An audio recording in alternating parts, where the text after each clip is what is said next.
Carroll County Board of Commissioners to order for July 29th, 2015. First item on the agenda is public input. Anyone have public input? Seeing none, do we have any reports to give?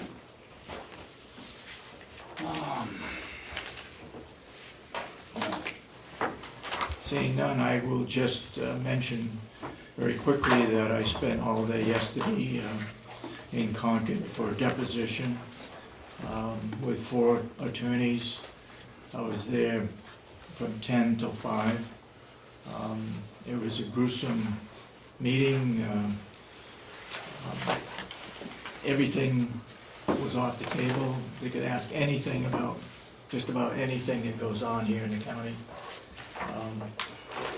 Even though the attorneys representing the county, both the county and Solomon and myself, objected to a lot of the questions. We'll see what the stenographer wrote as soon as she's able to put it all together. They're meeting today to decide or to meet with mediation to see whether it should be settled or not. The insurance representative was also there from Primex. That's all I'll report or say about that at this time. Will? Good morning. Good. Very well. I don't have a report for you this morning, sorry. It was just going to be a quick update on the wood is all I came to let you guys know. At the end of last week, had 2 things happen. I talked with the guy down at the state that we deal with for the bagged wood. Said, hey, are we going to be able to ship some wood this fall? And he didn't really want to do that. He would rather we keep the wood, keep it seasoning good, have it bagged up, and have it ready for next year. Is what he would like to do, because the #1 complaint they have is not being able to get the fires started. So he would really rather let it go, which we have a big pile out there seasoning right now. And so that's kind of the bad news as far as that, which is going to lower our revenue a little bit.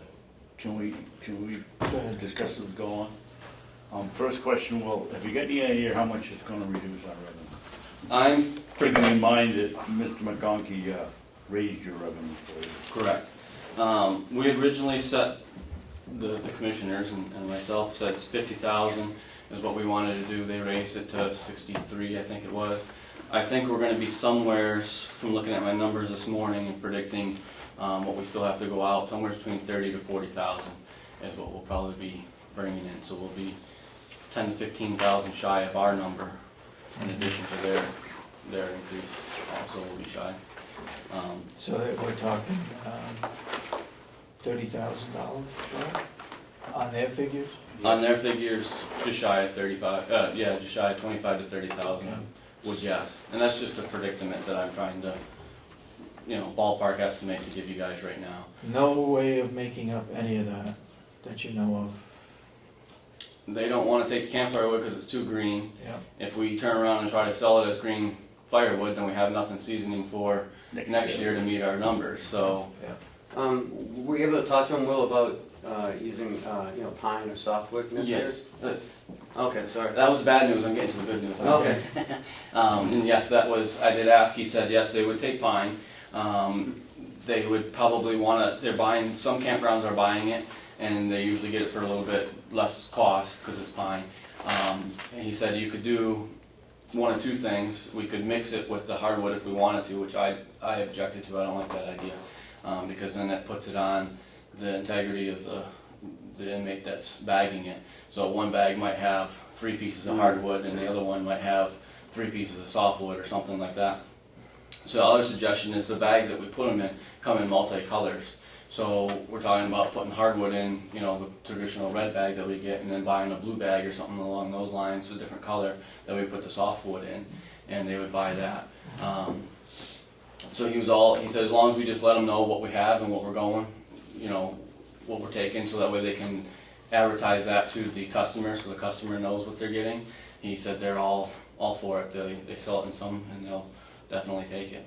Well, is there some, do you have any network of people, not, obviously not loggers, that may have pine that are down, that's dry, that we can get our hands on and cut up and use? I don't know of any, How about slab wood that, where people have wood misers that have to get rid of the slabs? right. How about the mills? Are there any mills around here that? One big mill, but they They chip. They run it and then chip it. It The would problem be the with the- smaller operations that way you could pick it up. Right. And the problem with the slab wood is it's more labor intensive because I can't run it through the processor.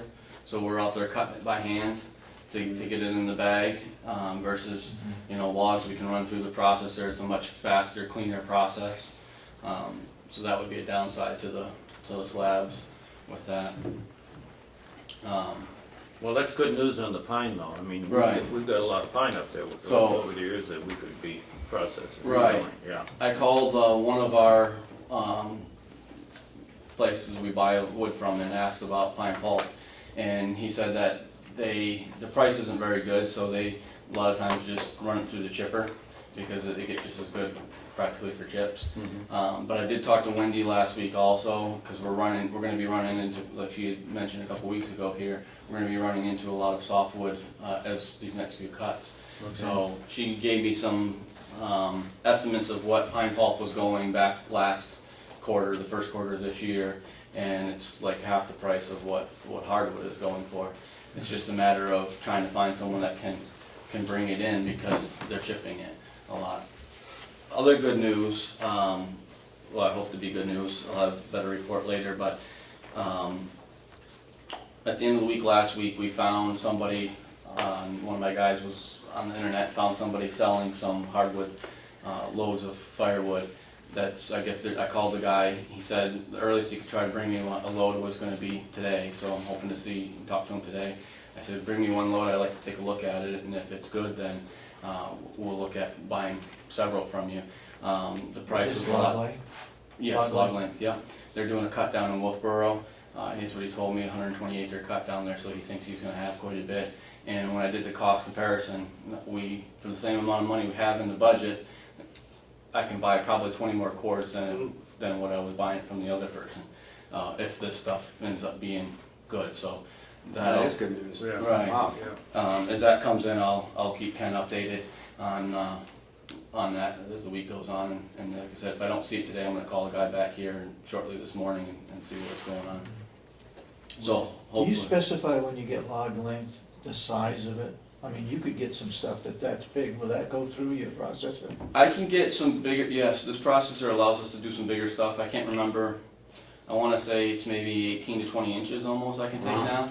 We don't prefer those ones because then you gotta sit there and keep re-splitting it, and it takes longer. We prefer the smaller stuff, but a lot of your hardwood pulp nowadays tends to be on the smaller side. So, if you get occasional big one in there, it's not a big deal, but, I used to have to specify it a lot more with our old processor because it was smaller. Now, we don't have to, which gives us a little bit of advantage because we can, if a few big logs get snuck in there, we're okay, we can deal with them. Okay. Will, is there any advantage to weighing the truck? I mean, we got aggregates down there. I don't know what they charge, but it isn't very much to cross their scale. Would there be an advantage to doing that so that we know from load to load, we're getting 10 cords or we're getting 11 cords? Oh, as far The as, Department of Agriculture has Right. a standard for what For weight. what an average hardwood cord weighs. right. What I've done in the Maybe we pay by the pound rather than the cord. Right, this particular, most of the time they do base it on the weight, I believe. I know like Taylor's, for example, we've dealt with, theirs is based on, their amount of cords they have on the truck is based on the weight, and then they Yeah, but they charge. never cross the scale, they come from the woods right down here, they don't cross the scale, they're guessing. Yeah, they based Right, it yeah. on weight, but that's what they might have gotten 2 or 3 times they crossed the scale 4 years ago. Right, and then they charge, they estimate that's how much is on the truck, and then Right. they give us a price per truckload.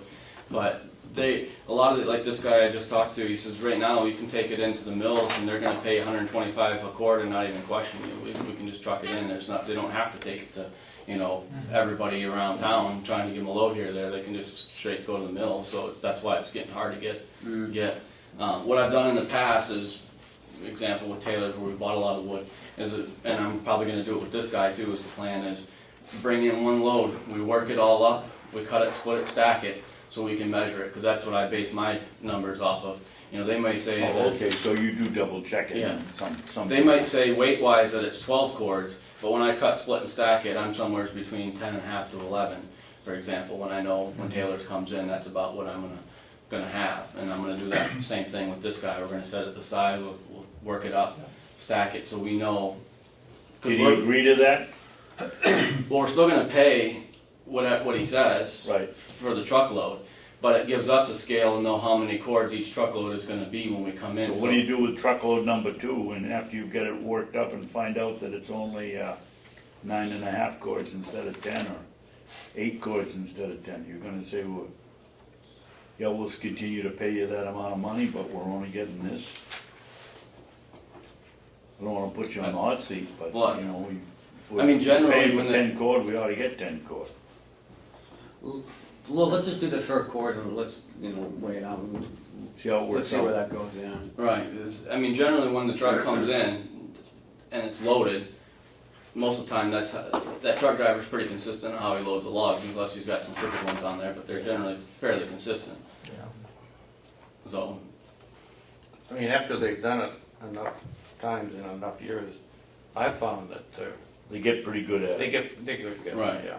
Now, I'm sure you've done this, but how many, if we take, once we bagged up the hardwoods, and if we take all the bags and stack them up into a 4x8, you know how many bags are in a cord? Yes. I do an estimate for figures, money-wise, at about 150 bags a cord. So if you take And that's- 150 bags by the price we're selling on that, how much, what are we selling the hardwood for on a cord basis? Last figures, I have to pull it up, it's been a little while, but we were over $400 a cord. So that's Darn good. That's a really good price. I Now mean, that's- when we talk about raising our prices, Yeah. I mean, we're getting $400 a cord. But if I could just Yeah, add sure, into yeah, that. That was when wood was less, Okay. those figures. Yeah. So now wood's is more, so we really need to, and I already talked to the guy down at the state, I said, we're probably looking at 50-cent bag increase next year, just giving you a heads up. And that's just to bring us back Yeah. to still make that little over $400 a cord. Right now, we're probably, by the market wise, we're doing okay because we bought a lot of wood off our property last year, but really, to be fair, we should be getting the same as what the Yeah. market is going. Well, I mean, there's questions sometimes, are we making any money at this cordwood sale? If we're making, as Will said, about $400 a cord, to me, that's, Is that over cost, or is that a revenue? Is that total? That's, Is that gross? that's gross, yeah. right, that's gross, That's right. gross. So if we're buying it for, what, 170 a cord? I mean, what do you think, log length, what are we paying for a cord for it? This last time, we were Yeah. pushing 200 a cord So almost. if we pay This pay guy's, for 200 and sell it for 400, it's still a pretty good margin. Yeah. this guy that we have coming, hopefully, if he shows up here, we're gonna be quite a bit less than that. Okay, okay. Now, since he is logging now, and you're gonna take one truck, you're gonna hold him so that he's not gonna bring another truckload until you buck up that first truck? Yeah, I wanna see what it looks like, Okay. and if Because it he may looks, find another market for it. well, that's the thing, I don't wanna That's hold what it I'm on. worried about. If it looks good on the truck, then, we'll get to processing it right away. Yeah. But if it looks good, I'm not gonna, Because now they're doing the job and it's close in Wolfboro, Yeah. we need to take you're it. gonna sit here and argue over, a few pounds or a little bit or whatever, it's not worth it on that Use your scale. best judgment on that. Yeah. Right, You've been doing this long enough, so you're gonna know if we're getting a deal or not. right. So how long does it take you to process, say 10, 11 cords? Depending on the type of wood coming through, just to give you an example, some of the stuff we've been buying from Taylor's is really nice. Size-wise, it's just perfect for us. it's nice and straight. The trucker is very good about stacking it the right height, and he doesn't get them all in there like toothpicks, which, believe it or not, slows you down a lot trying to get them out of that pile. We're doing probably a cord every cut, split, and in the truck, 45 minutes Wow. to a cord, you know, maybe an hour at some point, you know. So it Depends on the think of like operator. a day and a half to process a load. Yeah, If you go we had a with full, attention. we had a full day, you know, a good full day, and no breakdowns. 2 days we could have a load processed without a problem. And that's depending on the operator. I don't operate it I'm pretty good, but I don't do it every day. Mark does it every day, and he's pretty good at it, so he's a lot faster because he does it so often. Well, that's a good moneymaker for the county. It When is. you look at those kind of margins, that's, When we got the wood that's seasoned, and we got some help from the jail. I mean, you put it all together, yeah. it's a win-win for us. Right, so we're taking a hit this year, but hopefully, all the other good news, sort of, I guess, is now I've heard it from 2 different locations, and this guy that I think is a pretty reliable source, is the prison farm did shut down in Concord. I don't know if anybody else has heard it, but this guy told me they did shut down. They were our other competitor that sold this stuff. So he said the market's wide open. He loves our product. We're a niche product. He can't find them in bags. Nobody else does this. He says easily he would take, you know, he could hold on to 20 to 30,000 bags a year if we could produce it. We're not to that level to be able to produce it, but if we could, it's there for the taking. From So- this perspective. We'd have to have more wood, obviously. Is that the only hindrance, is the supply of wood? Well, supply of wood is our biggest one right now. The other thing that we can't predict is labor, so how many inmates we're gonna get out of the jail. I mean, they've done really, really good, getting us the most they can, but he can only give us what he's got in there. So that's the big thing. The other thing that I always talk about being important factors is having a good processor, which our processor's holding up pretty good. A decent delivery truck, which is good. And the other thing is having enough efficient storage, which we've kind of lacking. We've been trying, you know, we got 3/4 of the way through a pole barn a few years back. That didn't work out. We tried to put an addition onto this wood processing barn. That didn't work out. So our storage is we're having to handle it so many times. You know, the less you have to handle it, the more efficient it is. How many bags does that hold now, roughly? Roughly, I think I could get 10,000 in that, and I should probably get 5,000 in the hay barn, so we could get 15,000 there. If we did a little improvement into the mulch barn and actually laid, that's a dirt floor in there, and water does go through there, so if we have them up on pallets, maybe put a barrier blocker down, we might be able to get another 5,000 in there. The downside is most of these barns, trucks don't back into, so you're handling it back and forth by hand. But there is some capabilities of storage out there, it's not as efficient storage. Commissioner Babson? Can I ask you a question with your experience? Is there a way for us to set up I don't know what kind of account you fund. wanna call it, a fund, where the money we get in for the wood goes into a special account? We talked about We that last can, we time. can turn around and purchase more wood when the sale, when the price is down, and put it in and try to increase our profitability by not going into the general, having to dip into the general fund and go to the delegation every time we wanna make. Right, a yeah, I purchase. think we set like a certain threshold of how much is in that account. And then, you know, once it reaches that threshold, or as we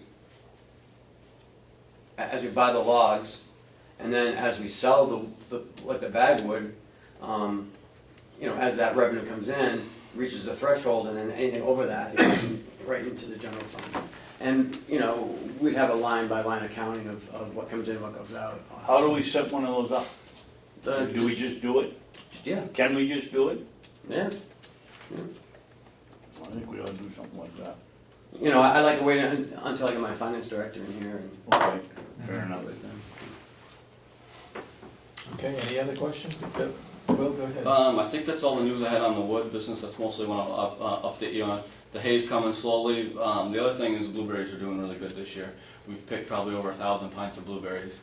I bought a couple of those pints and they were gone within like 15 minutes. I got them home. They were really good blueberries. So, yes, and we're taking, just a matter of fact, there was another request down in this building for another tray, so we've been trying to take trays to the different individual buildings for employees to buy, and then also the kitchen's taking quite a bit. We've sold a few off campus, but a lot, the kitchen's taking a lot of them. Selling them too cheap, Will. You need to get at least $3 a pint. No, I think 250's fine. So that was all I had. If there's any other questions for the commission. I have a question.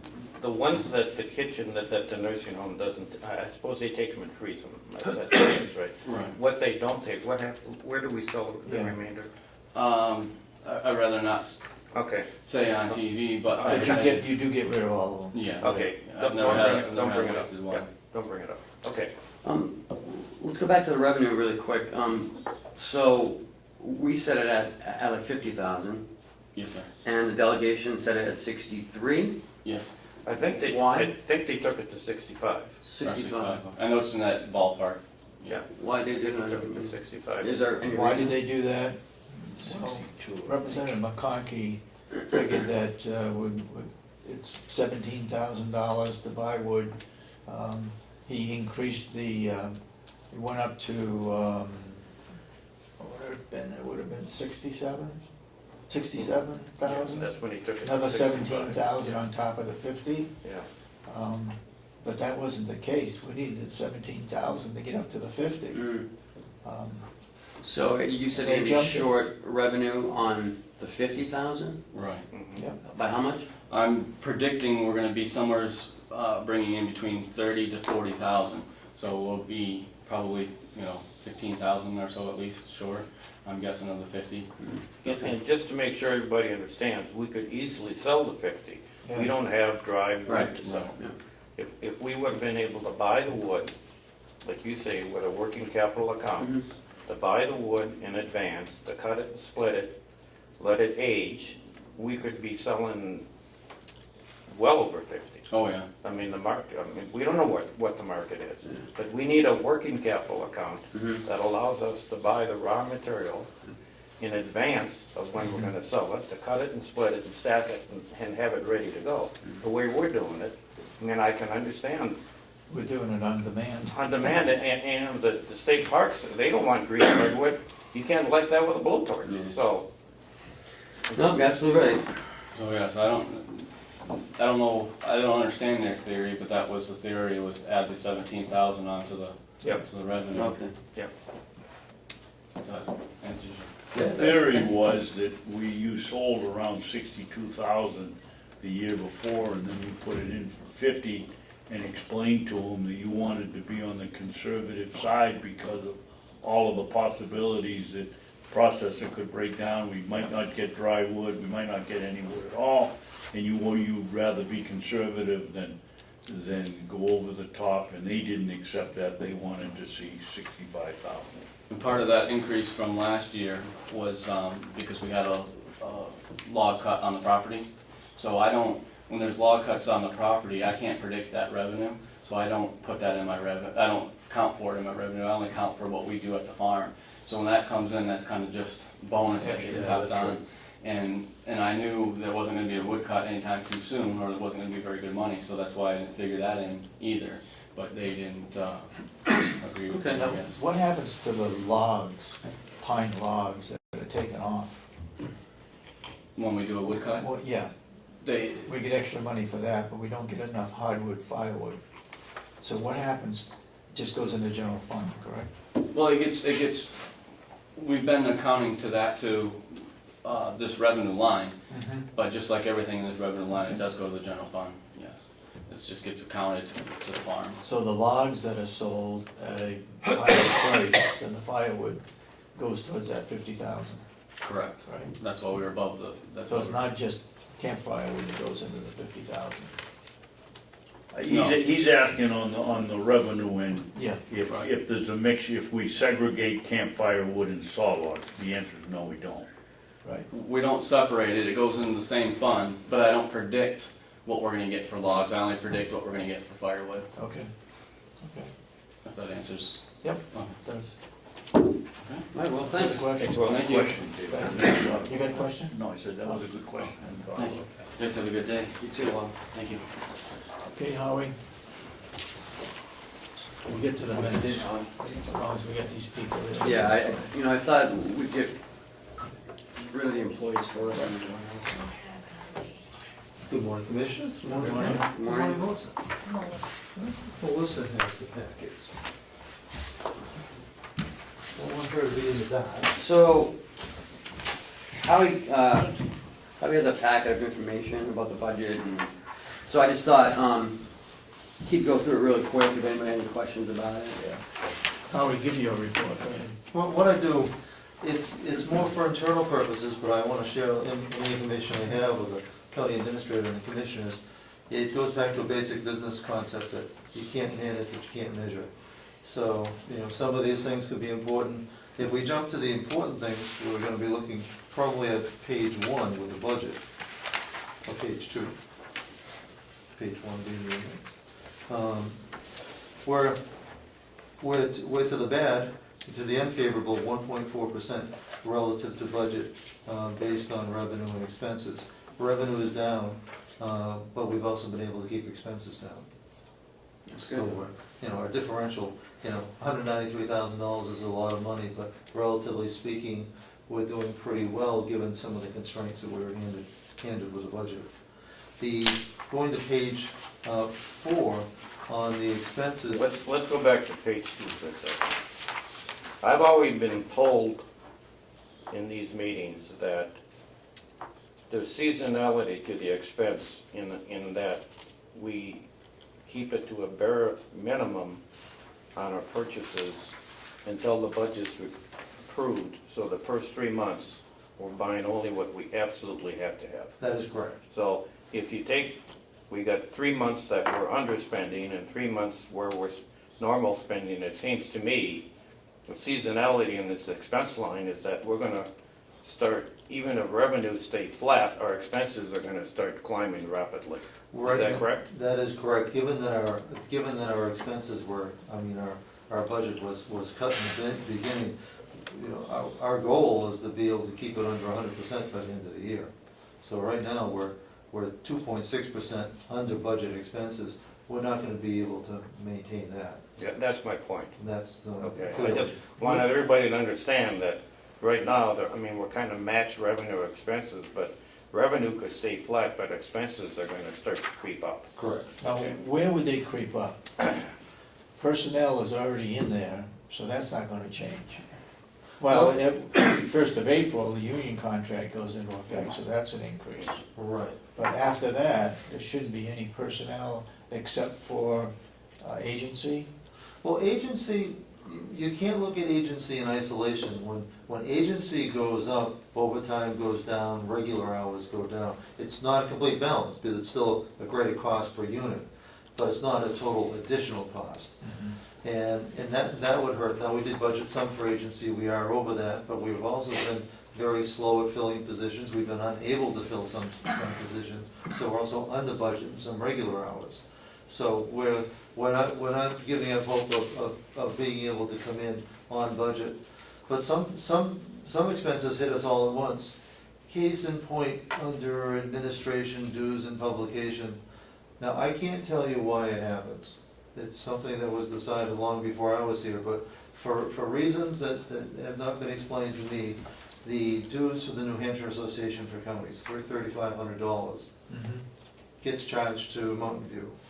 And that hits all at once. So when you look at our budget, we're 90% of our dues budget, because that major expense is only about a $4,000 line item.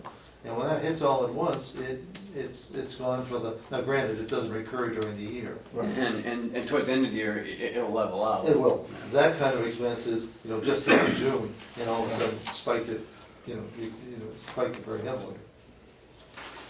But, And like, I guess you would have, some of your energy costs would, lower in the summer and then start going back up in the fall, heating, propane use. if it weren't for air conditioning, so we don't get quite the season, the seasonal variation that the old building had. When you didn't have air conditioning, the summer was a cheaper time, you were just running fans. Now, electricity in winter, it isn't a huge differential. Okay.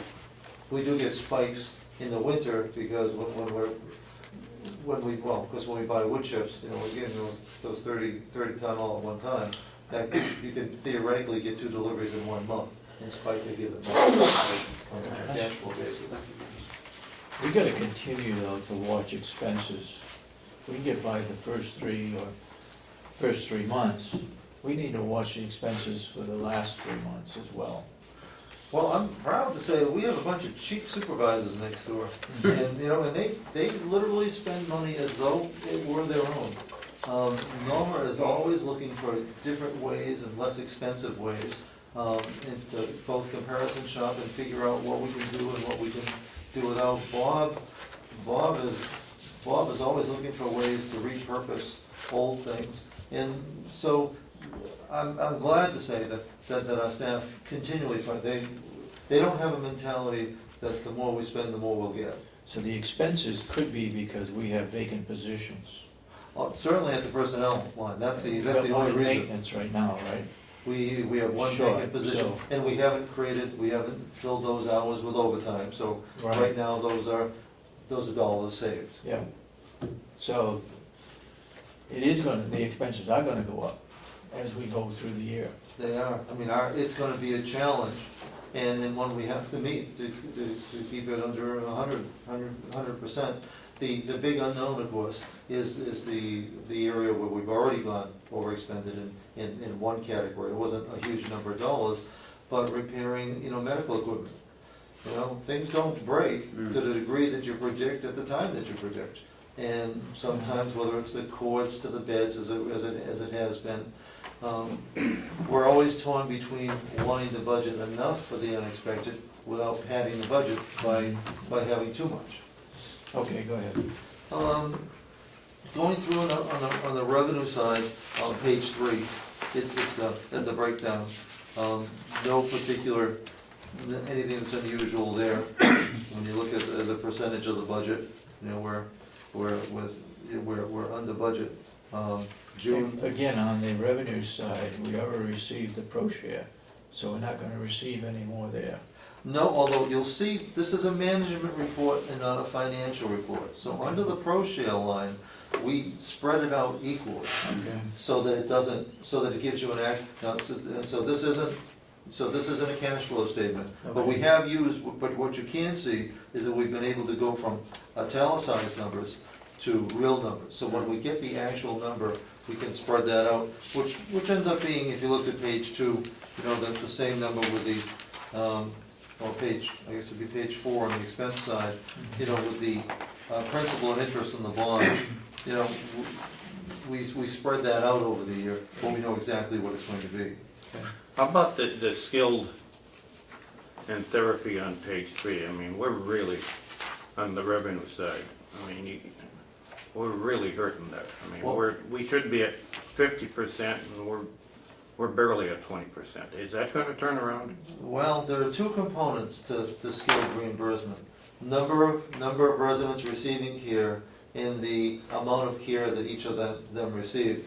The bad news is the number of residents is down. The good news is that our return on residents has increased, and that would be actually chart 27 in the back. If there's good news, is that we're making better advantage.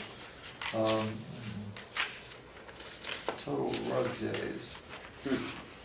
Total rug days, no, in fact, it's chart 28. Yeah, Chart 27 shows you the bad news. The days are down, yeah. but on chart 28, our revenue per day has gone up. This speaks clearly to the problem of there's actually competition out there in the world now for skilled residents. Places have gotten very aggressive about trying to bring skilled residents in, and we haven't done so well. We've been, you know, up until recently, pretty much on a 4-day admission cycle instead of a 7-day admission schedule. And now we're working on that, and we're making some changes. Yet I don't want to blame just that admission process on the lack of skilled days. That would be too simplistic. It's something that's been in the county system, has been a challenge across the state. So skilled days in total across the state have been a challenge for counties. So next year, when we budget these line items, are we gonna take into account what's currently happening and be a little less aggressive on these revenue budget? I mean, I don't see this turning around overnight, so hopefully we're not gonna be in the same predicament next year when we do the revenue budget, because, I mean, we're really under a tremendous amount of money on the revenue side in that area. Well, remember, this was changed. The budget that management proposed and the commissioners agreed with was very different than this.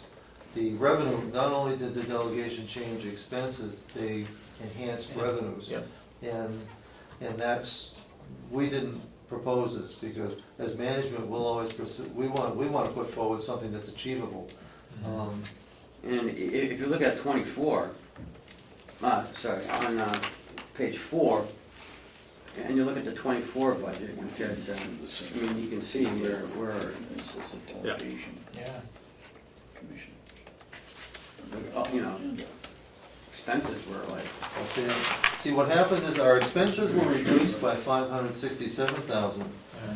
But interestingly, and perhaps the most difficult part is the revenue on page 3 was increased by $1.3 million. So we have a, you know, that swing comes to an almost $2 million swing. That's, and I believe you had a very solid budget, so we gave you good revenue estimates, we gave you good expense estimates, but we're dealing with what has been approved. Howie, refresh my memory. We have here on the commissioner's budget one figure, we have under the delegation the same figure. My recollection was we increased it 600,000 and they increased it 1.6 million. Where have I gone wrong? No, you're on the expenses or the revenue? Revenue. On the revenue.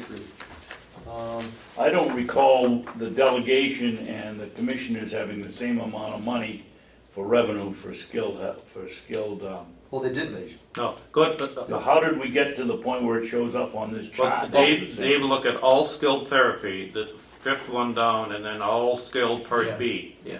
Oh, We okay, budgeted okay. 323, they went to 619. Okay, yep. We budgeted 490, they went to Thank $1,087,000. you, I didn't notice that. You know, they boosted Okay. it, I mean, not a little, but quite Yeah, a I bit. mean, that's, Okay. Well, case in point, well, let's say we went with That's $1 million. skilled, we'd be pretty much on budget if we went with your budget. I know it, I Yeah. know it. I mean, so, It's another, not that, but I say that not looking for acceptance that I believe that our skilled census is where it needs to be. We need to increase our skilled census for a better balance. So, but we budgeted for what was realistic, but we still need to build that skilled census. Howie, what are the nearest skilled facilities? Nearest would be Wolfboro Bay in Wolfboro and Mineral Springs in Conway, North Conway. We lose very little to Lakes Region in Laconia, and then we're dealing with Frisbee and Wentworth Douglas to the south. Oh, yeah, we full. No, we have lost we've lost 7 residents and 2 discharges to home, July alone. This has been an unfortunately exceptional month, having lost 7 residents already. And we haven't replaced them. Well, we have, Yeah. so we're not, our census this morning is 97. 97, so we're still 4 beds. Well, we keep one out. Well, 5 beds short plus the one we keep out. And we do have some admissions scheduled, but it's hard to rebound from 7. And there've been admissions right along too, so it isn't as though it's 7 on July 1st and we've been waiting. I didn't bring the numbers for how many admissions we've had this month already, but it seems as though as soon as we're catching up, we're falling There's behind. no way of speeding up the admissions. Well, Well, it's difficult. We have two social workers, and one of them is the one that admits the residents, the other one is in-house. Correct. So the problem is admitting that one social worker. What's holding her up from getting more people in? Well, it's because there isn't a formal waiting list as such. What we have is we need to create a situation where we have people on a contingency But you do list, have a list. a ready list. Well, it has to be people that are able and ready to move in immediately. Mm. Our old list, when we had one, you know, people, they were planning for the future. Yeah, I know. But then it gets to be, you call somebody today, you call Mrs. Smith today, Mhm. and then they're not gonna be ready to move in, they have to have a history and physical, that if they haven't seen their doctor within 30 days, they have to see a doctor within 30 days, or be seen within 48 hours. And so we do get some people, especially if they're coming from a hospital, that move in, you know, immediately. We do get some people, if they're transferring from another facility, where they went to when And we were we're still full. basing that on need. Still right? based on need. Well, in fact, the state requires that somebody has to be, not want nursing home care, but need and Need. require it. Go ahead. How, something's not adding up here, because you were here a month ago, or a month and a half ago, maybe two, and when we asked you what the average time it takes to get a patient into the nursing home, I think you told us a day and a half or 2 days. It was some short, very short period, and yet we're out 6 empty beds this week, 3 or 4 last week. This transaction of a day and a half just either isn't accurate or isn't working, or a miscalculation. Something's wrong. Well, both are correct. There are skilled admissions and there's long-term care admissions. Skilled admissions necessarily are quick. If the hospital calls today, if they call today at 9, we need to get back to them within an hour, and they're looking for that patient to be here today or at the latest tomorrow. That's the day and a half. Skilled will always be in a hurry. Long-term care, on the other hand, can sometimes require a day or 2 or 3, depending on the nature of the person. Why does it take an hour to get back to them? Can't we tell them over the phone that, yes, we've got a free bed, we'll take them right away? Well, we have to be sure that we're prepared to take them, we have to be sure that we have a doctor for that person. An hour is actually a wonderful turnaround time, because historically for us, we've measured it in days. An hour, nursing has. I'm saying that because in a half an hour, they could find someplace else to put them. No, exactly, no, but usually if we get within an hour, then the patient that they have can then make a decision, well, do they want to go to Conway, do they want to go to Ossipee, do they want a private room or a shared room? It's a challenge for us to get it to an hour, because that's when admissions has to look through to be sure everything's appropriate. Paula should be looking to be sure that the financial plan's in place, and nursing has to look at it to be sure this person's appropriate, and then we have to get the blessing of the attending physician, which is typically for a skilled admission, the medical And director. some of those things you can't do ahead of time? Well, you can't do it when they call, you can't do it until all that stuff is faxed to us. Okay. So when you say a day and a half, are you averaging skilled and long-term together to come up to a day and a half? No, skilled needs to be done virtually same I day, know. possibly next No, day. no, Long-term is gonna be closer to 3. that's my point. When you said a day and a half, last time Dave asked the question, it appears to me that you're probably taking the turnaround for skilled and long-term and averaging together to come up to a day and a half, maybe. More or less, although the skilled sometimes, even if we get agreement with the hospital, sometimes we'll defer the admission to the next day. Okay. So, But they need an answer the same. No, I understand that. I understand Even if that. the transfer comes the next day. so on average, on a long-term care, when somebody either leaves or a resident dies, how long does it take us on long-term care to fill that bed? I think 3 days would be the safest answer. Sometimes it's quicker, sometimes, So it's taken us on average 3 days. 3 days for And- long-term care. And again, if there's a lot to an admission, and if the family may be ready to move mom, but mom may not be ready to move too, you know? So there's a lot of, there's like a lot of give and take. When you were down in Stratford, was that 3 day about comparable with the turnaround? Oh, yeah. It is, Yeah, oh, yeah. so that's about Yeah. as best we can ever expect for it. And then, you know, and then you gotta get them set up for, you know, all the financials, the application, Yeah, there's a lot to it, yeah. you know. I know, I And understand that. Is the resident even, you know, appropriate for, you know, for our facility? Yeah. No, the only reason I ask it is if the delegation says, well, we expect you to turn it in a day, I just. No, that's want- not gonna just- happen. So you. It doesn't happen anyway. 3 is average for us and average for where you I'd say get. even a little bit longer. Okay, great, thank you. But 3 to 5. that should be budgeted. Yes, Oh, That- Absolutely. You know, years ago, probably before you came, Howie, we used to budget for 3 empty beds. 3 empty beds every And now we're day? budgeting for a full house. Well, we're not We budgeting. can't do that. Well, we don't budget for a full house. We You don't. budget for the expected census, but we don't go for 3 days. So we're budgeting for something around 101.5 day, you know, occupied, you know, days. Because we deliberately decide that we're gonna keep some time available for skilled, so as that they have a bed available. And then we have to allow the cushion room for reoccupancy. So there's not a waiting list over there? No, we have people who have known interest, we have people who are in other facilities who have expressed interest, but it's amazing when you go to people, then all of a sudden, when you give them what they've been asking for, all of a They're not sudden, ready, yeah. they're not completely ready. well, you know, this fall when we start on the budget, I really hope you two come up with a bottom line budget. And I wanna start from the beginning and work it up. We're not getting the 100 cents on the dollar, we're getting less than that.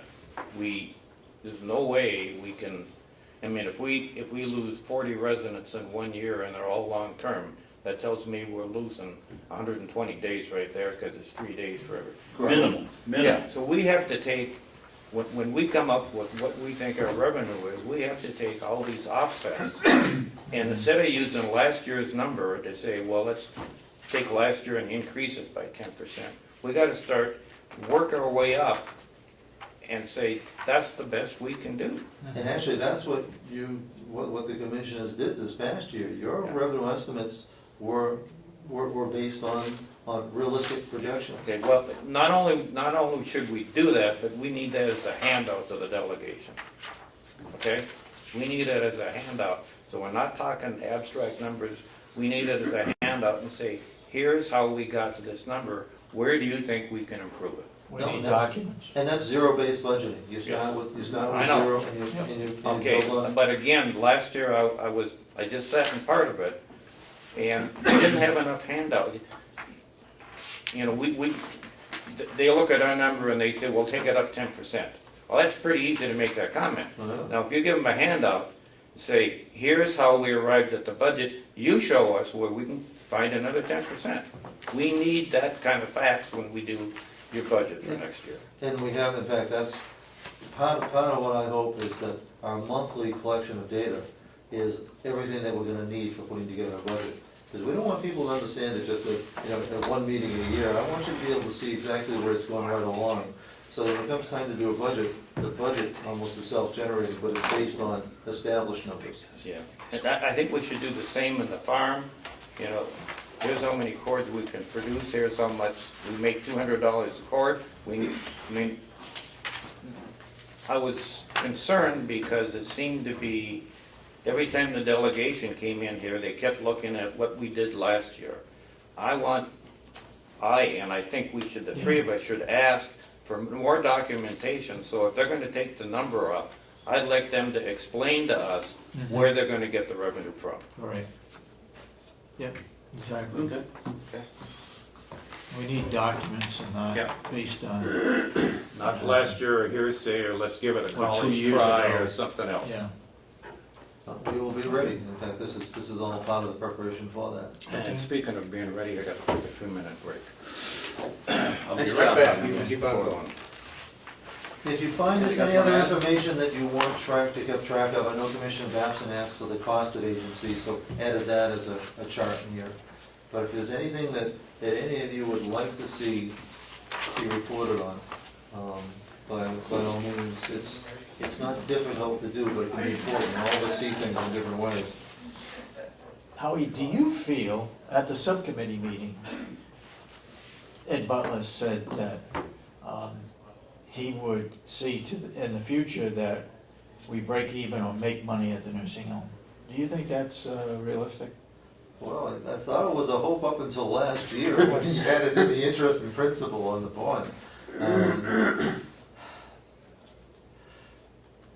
Without the interest and principal, there was actually the hope. If we could have kept to a 25%, 10% skilled, 25% private, we could have. Now granted, we have greater than, what the whole argument speaks to is, well, what's the difference between the private sector and the municipal sector? And I look at it, we have some greater costs in terms of staff benefits. We don't have greater costs in terms of staff pay, but we do in terms of staff benefits, and we also staff more appropriately. But I also look at it, we also don't have a profit to make. So, and I look at that as being an equalizing fact.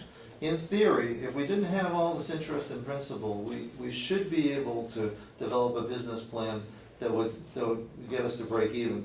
The truth of the matter is, the only county home that comes close to that and oftentimes exceeds that is Hillsborough.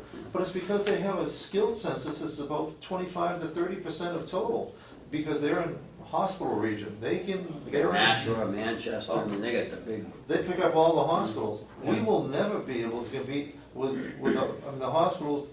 Truth is, Huggins is a little hospital. It doesn't do many referrals of any nature. We're not. Well, they have a larger population down there too to choose from. Well, but the hospital itself doesn't really discharge many skilled patients. We have to find a way to get our residents from Rochester and Dover, because we're not going to get any from North Conway to speak of. Right. Well, in Dover, you know, you got Dover Rehab, I mean, you got some big places down there that do a lot of skills. They're not going to volunteer. No. It would be only if a resident, a patient of theirs, wanted to come back here and was knowledgeable enough and actually made their selection ahead of time. Because if they trust to the referral sources there, they're going to refer to their own sources. Sure. And That's why Stratford doesn't do a lot of skill, because, you know, there's Dover Rehab, there's those, there's like a couple big rehab facilities down there. So. Okay, let's move on.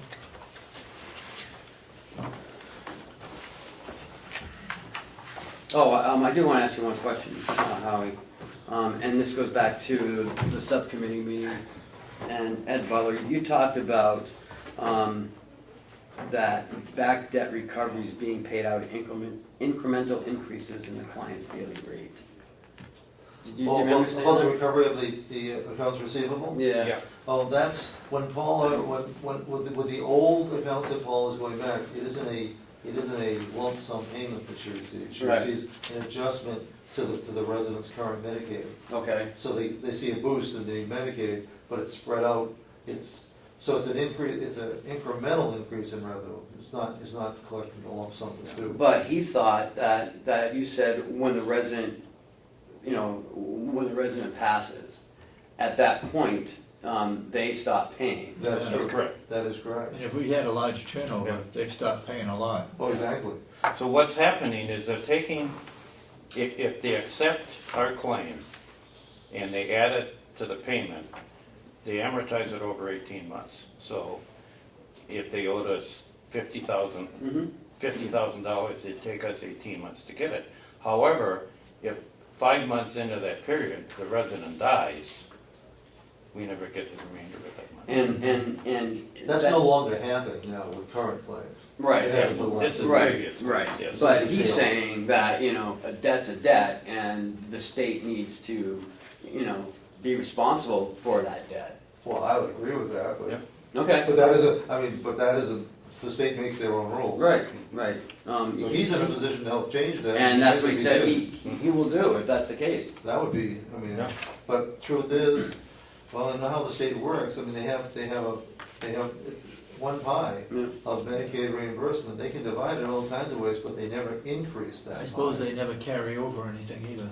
Well, they supposed to, and they have made good on that this year, but they tried not to. When they were in a budget crunch, they tried That's to right. hold Yeah. the carryover. Okay. Okay. Are we all done with that Thank you. report there? He's hanging around though, because we're gonna go in a non-public with him. We're doing that at this time or? Yep. later time? Yes, we That's will. next. I'll make a motion, we go into, well, doesn't say what the reason is, so. You got a reason for going in a non-public? Who put this in them? We did. So what's the reason for going in? a non-public? It's talked about the medical director. Hiring any person as a public employee? Well, we had to put it in because that was, we called that was an Right, emergency emergency meeting, meeting. and we have to explain why. We don't need to go in a non-public to explain that, do we? We just have to say. Well, I thought if you wanted to. I think we need to say where we stand. Where are we? I mean, I wasn't at the emergency meeting, but But are we gonna say anything that's gonna impinge on somebody's reputation? Or, Yes, I I think would say so. so. I well, think so then we have too. to go into non-public. RSA, go ahead. I'll make a motion, we go into non-public session under RSA 91A, 3(2)B. 3(2), parentheses, C, matters which if discussed in public would likely affect adversely the reputation of any person other than a member of the body. Okay. Second, Second, discussion. roll call. Second that. No, how about a discussion? Roll call. Discussion? Please, We have to vote on it before we. I made a Oh, motion. I made a Okay, motion. go ahead. Was there a second? Yes. Okay. My concern is that, and this is the first time since we were sued by Representative Comeau, that we had to call an emergency meeting, and I'm not sure what the procedure is. All I thought we would do today is say we had an emergency meeting, it was non-public, based on 91A32C, so we don't discuss it. But we let the public know we had that emergency meeting. I don't know what the procedure is. What are we gonna gain by going back into a non-public session? To see if we have an update from the Yeah, what's the emergency update? meeting. Oh, okay, I thought we were just gonna discuss what No, happened on I Monday. say we, Oh, all right, no Okay. problem. okay? Yep. All right, roll call. Commissioner Miller, yes. Commissioner Sorensen? Yes. Commissioner Babson? Yes. All right, we're non-public, thank you. Motion that we go into, no, we go into, I'll make a motion that we seal the minutes of the non-public. It looks like it's gonna be the only part of July 29th. Affect adversely the reputation of any person Yes. other than a member of the board. Yes. Is the reason. Yes. You made the motion, do I hear a second? Second. Then all those in favor say aye. Aye. Aye, and so voted. Okay. I don't know, well, we'll leave it at that, but we could have gone, somebody has pasted on the bottom here the new, with Ed Comeau's help, the new, the other reasons for, the other exemptions for, one of them is medical, and it would have come under that. Okay, yeah, yeah, So there's no problem. yep, okay. All right, we want to approve the minutes of July I'll make a 22nd. motion, we approve the minutes of July 22nd. July 22nd. I'll second it. Any further discussion? Any changes, corrections? Yes, I had one question. County vehicles will be inspected twice this year. Budgetary impact for the sheriff's department is an increase of $500. Did he just inform us of that, or did we vote to give him permission to? No, He said that. He said that the requirement came out from the Department of Transportation that they had changed the registration, the inspection time for all county and state vehicles, and they moved it to August or September. From March to September. September 1st, so they would have had to do it twice. Yeah, so We this, didn't vote to give him any money. no, No, okay. it is what it That's is. fine. If he's gotta do it, he's gonna have to do it. We can't, That's fine. yeah. Okay, anything further? Any other changes? Oh, that wasn't a change. No. Question. All those in support of the motion say aye. Aye. Aye. And then so voted. And here are non-public minutes.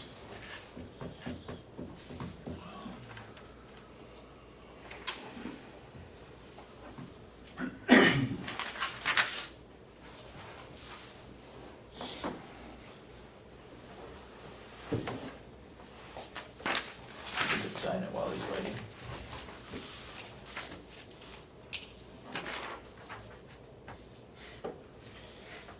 Now, that's a tough call.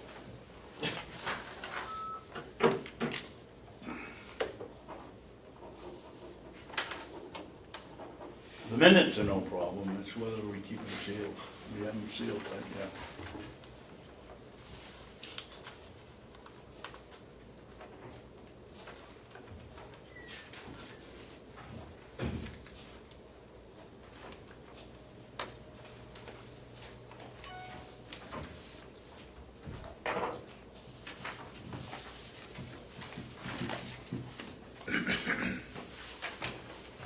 Are you I think taking the name copies is, of them? I think the name is there, I think it has to be non-public. Or sealed. Down here. Yep. That's the date. Do I hear a motion to approve the non-public session for July, what was that, I made the 22nd? motion. You And made the I'd motion? like to add, keep them sealed. They remain sealed. Thank you.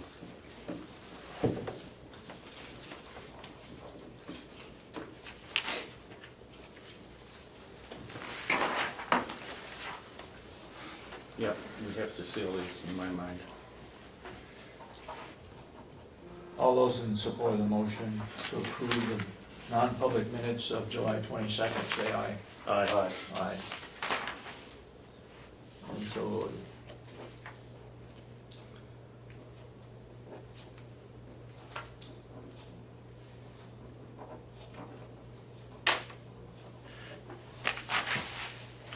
And Okay, the this next, is go ahead. Another non-public. Another non-public, okay. Where did they come from? Oh, and that just handed to you? Mm-hmm. Okay.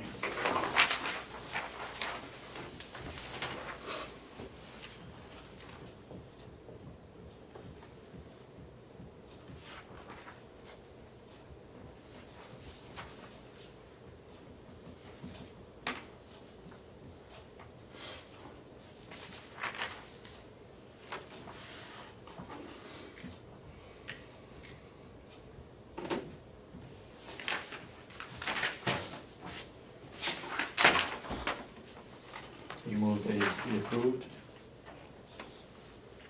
Commissioner Miller? Yes, I move that they be approved.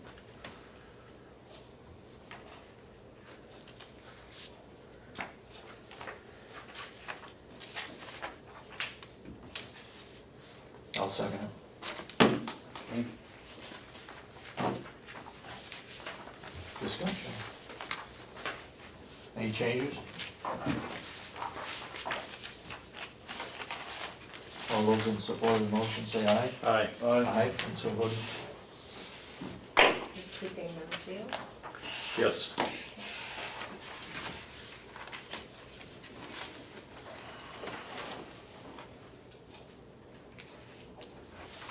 And someone is doing minutes from Monday? Yes, Howie Chandler is doing minutes on Monday, that would be available. Kim is Yes. following up on Yeah. that. Okay, we all set on minutes? Should be all set then. Work session? I got a bunch of stuff. Okay. Now let's start with the ones that'll be short and move towards the ones that'll be longer. The first question is for Ken. Where are we on answers to Representative Avellino's questions of last Friday? I answered probably 6 of them on Monday, and Kathy's working on some of the financial ones. I'm hoping to get it done by tomorrow. And I gave the questions that I had remembered from Monday to Cheryl. Yep. And And Cheryl, then I incorporated mine in there, so. Okay. So we're moving ahead with getting. Yes, sir, yep, absolutely. I'd like to get it done by, And By tomorrow. and Kathy Gary's gonna be able to give you those answers? yes, she already gave me a couple already, so. Okay. She only has 3 or 4 more to answer. We sent a transfer request for the advertising budget, and I feel very strongly about this. we should be moving in a different direction. We should have HR doing the advertising, doing the job descriptions. But when the person or the department needs the help, that advertising bill ought to go to the That department. department. We've got a situation with the county attorney where it's constant advertising, and why should that be put up against the HR budget when they have absolutely no control over the personnel? Since the HR director is here, would you wanna make a comment on that? Do you support that, or how do you feel about it? I think we really should take a look at it for next year as to how it is separated out. There are some that would fall under my budget, but then some of the other ones, like the nursing home, we have a continual turnover there, and there's almost a constant advertising need there. Corrections is under control now, but like last year in the beginning of the year, it was still a lot. So it is a challenge to try to guesstimate for an entire year what your budget's going to be for advertising, and then not really to have control over the turnover in those departments. So I think we do need to look at it in next year's budget, and I think Commissioner Babson is alluding to that my budget for advertising this year is probably at 100% after the business, the finance director advertising costs are in there, and we're only in July, the beginning of August. She has $560 left in her budget, that will be totally eaten up by advertising for a finance manager. If you don't want it out of your budget this year, where would you suggest we take it from your budget? You have Where any should- extra line items that have extra money in them? My budget is so Well, that's the tight. problem. My budget is so tight, I mean, I have a two-person budget, so there's like absolutely no fat whatsoever in there. So, and I would object to any of those costs coming out of what I have in the rest of my budget. I believe it should, hopefully be absorbed by. Okay, Ken, you got some suggestions? Have we gone out, have we sent the ads out for the financial manager? Yep. Mhm. And how do you tend to pay for it? The rule was if you're gonna go over your budget, we had to do something about it. If we set these standards, we've gotta keep them. Well, she said she doesn't have any other line items that she can take it out of. But she's gonna be over a It's budget. gonna be over a budget, so we've gotta find another department that's got some money in it that can be transferred into the advertising of her department. You did come up, somebody came up with some figures. Ken, did you come up with them? As to what could go into her advertising budget? Ken is the one that put the transfer in for a $658, I think. He has that transfer downstairs, I believe, Mhm. to be transferred. Well, you know, if we have an extraordinary amount of turnover in one year, no reasonable person is gonna say you can't advertise to fill these open positions Correct. just because you're over budget. Yeah. The world goes on, the county goes on, we have to continue to do that.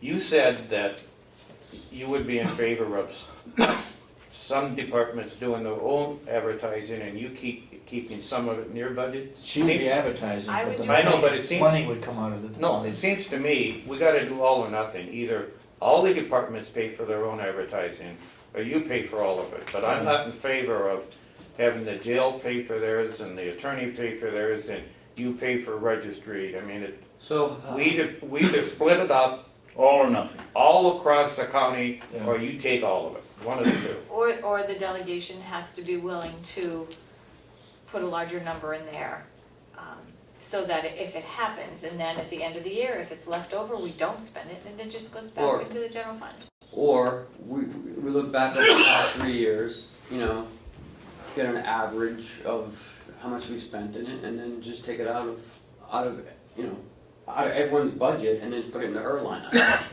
So there's one, but it's but it's spread over 3 years, so you get a fairly good. I mean, this year was bad. I don't know what higher was last year or the year before. What did you guys do, I mean, what's been your practice, to have each individual department Mhm. pay for their advertising? Yeah. So you would concur that that's what we should spread it throughout the county by department? for advertising? I didn't say that was the right way to do it. But that's the way you. That's That's what's being done. Traditionally, that's the way it is done. What were the drawbacks, Ken? You were there for 13 years. Where did it not work that way? There, though, we don't have a human resource department per se.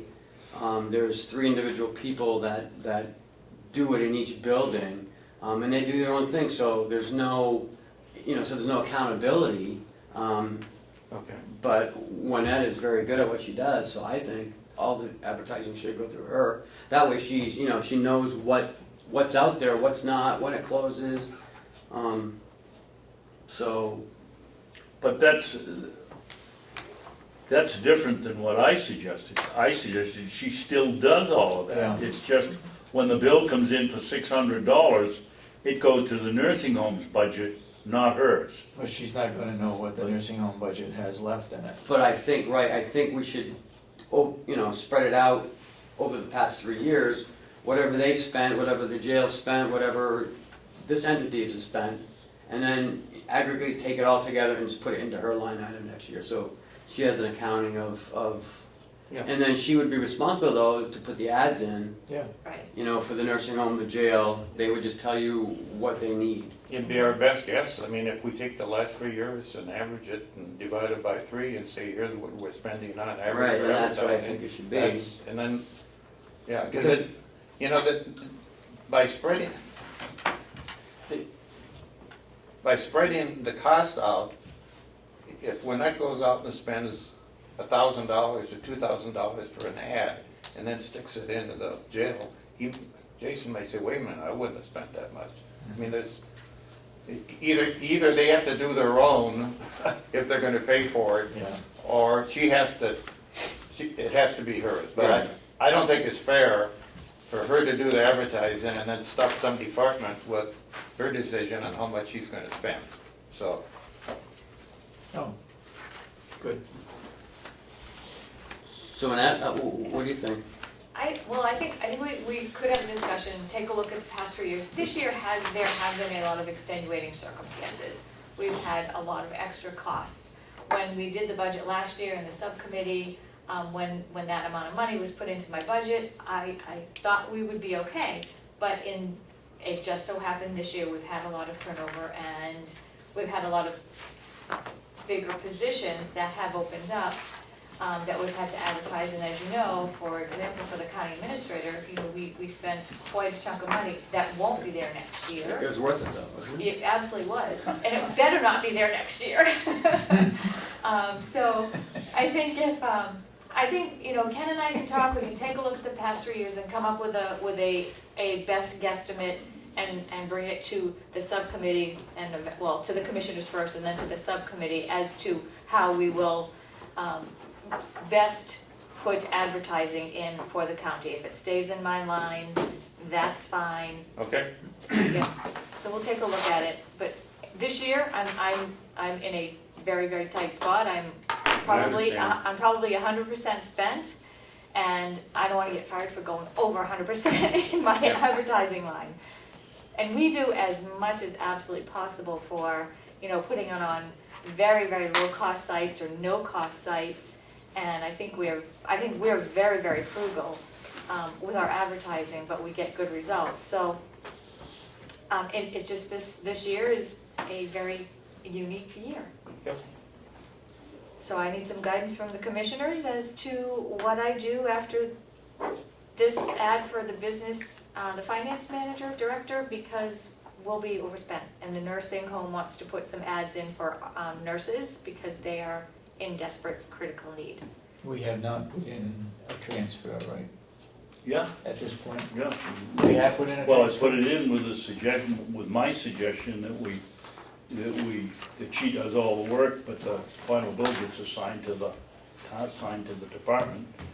We put in I think what I did on that one, and you guys signed it, was left it up to the delegation to find out where they were gonna get the money. There wasn't any money in her budget. no. No, And that was the email that Howie sent, that he felt it wasn't right to take it from the nursing home budget, because they are very tight also, so he didn't want it taken from his budget. So that was kind of where we left it, and I was told to hold off until this week before putting the ads in for the nurses. We've put it out on all the free sites and the very, very low-cost sites that we could, but we want to do some newspaper ads, which are what are expensive. So, It's, to me, it's our obligation, based on what the delegation has said, that if we want to transfer, we show them where we're short, and we show them where we recommend taking the money to replace it. If we change that and say, we're short, delegation, you find it, that's not what we should be doing. I don't think we should do that. We need to say where, and they can say, no, we're not gonna take it from there, which case then they would find it. But we need to give them a suggestion or a recommendation as to where we take it from. Melissa, can you email Cheryl and see where, that would be transfer number 8 or 9, and see what we did for recommendation. Maybe I'm forgetting, but I think we just, I just left it as a So note. do we have any ideas as to where we're gonna get that money from? And how much is it For what? gonna be? For the nursing home? For her budget, for advertising budget? For anybody and everybody that she advertises for? Well, if it's a nursing home, you know, I've got, through June 30th, they've got $2,000 in their advertising budget. So, And that's effective. June 30th. 30th? Mhm.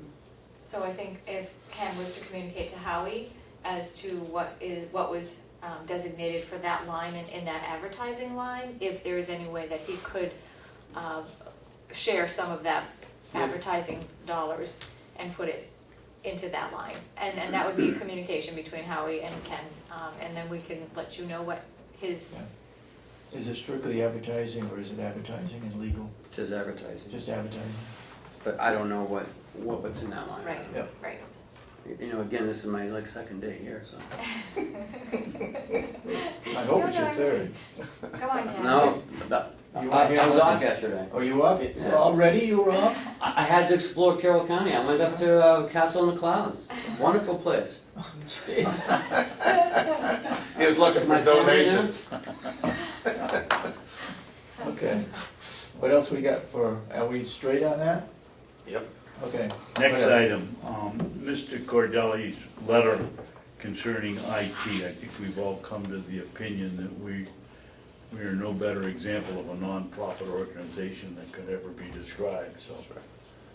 Has anybody, or we gave it to Attorney Dewhurst, and I don't believe with the troubles he's got going on, it's on the top of his pile. What have we done about it? Well, What are we gonna do about it? I sent I got a copy of an email from Karen Umberger, and I sent her a response, which she said, thank you too, and I think, I haven't heard any more about it, and I'll show you my response from, Okay, I think from now on, we gotta use Ken. yeah, this was before Ken. I understand.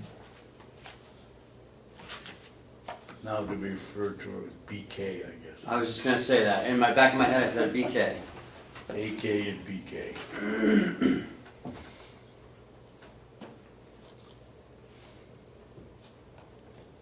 So, I are we in think, agreement that it's not correct that we use that process of getting licenses? No, just the no, opposite. just the opposite. It is correct. It is correct. There's no public, it is for the public interest, and there's no private involvement. I think Okay, this is from Glenn, and she sent this, she wanted to Yep, discuss I it. saw that. So, okay, I sent this with this We are information, a public entity, yeah. and you can read it, and we fit into that exactly.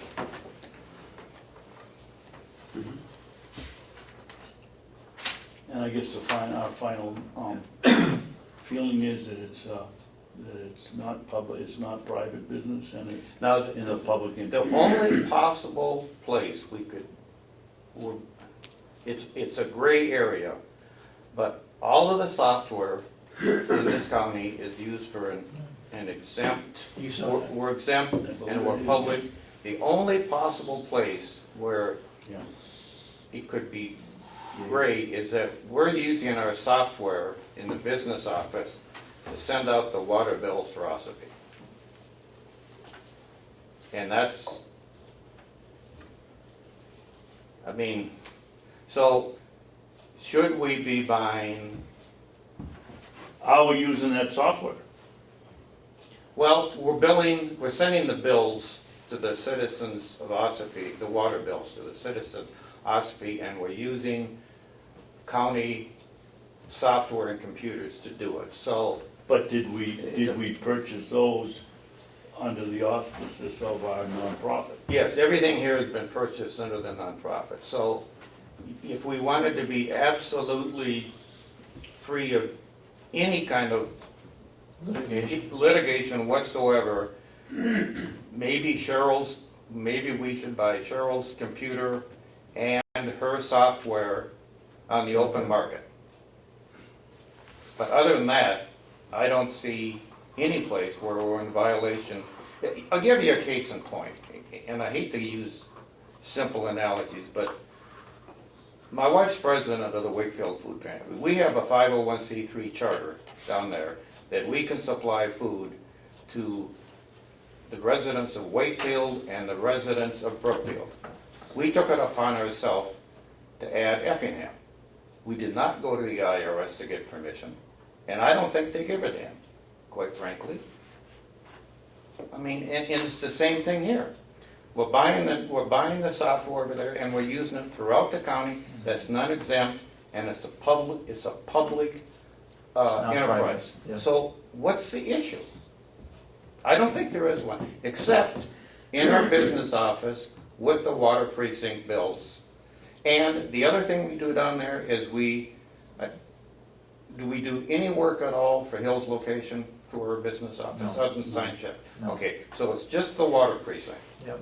and that's, I'm so, just trying to understand though, the part with the water precinct, I don't understand how that's not. the wells were contaminated down in Ossipee Center. Yeah. And so the state asked us if we would, in effect, supply water to Ossipee, because it was the state. To a couple of those that wells got polluted. Prior, this has been going on for years and years, that we've been supplying water down there.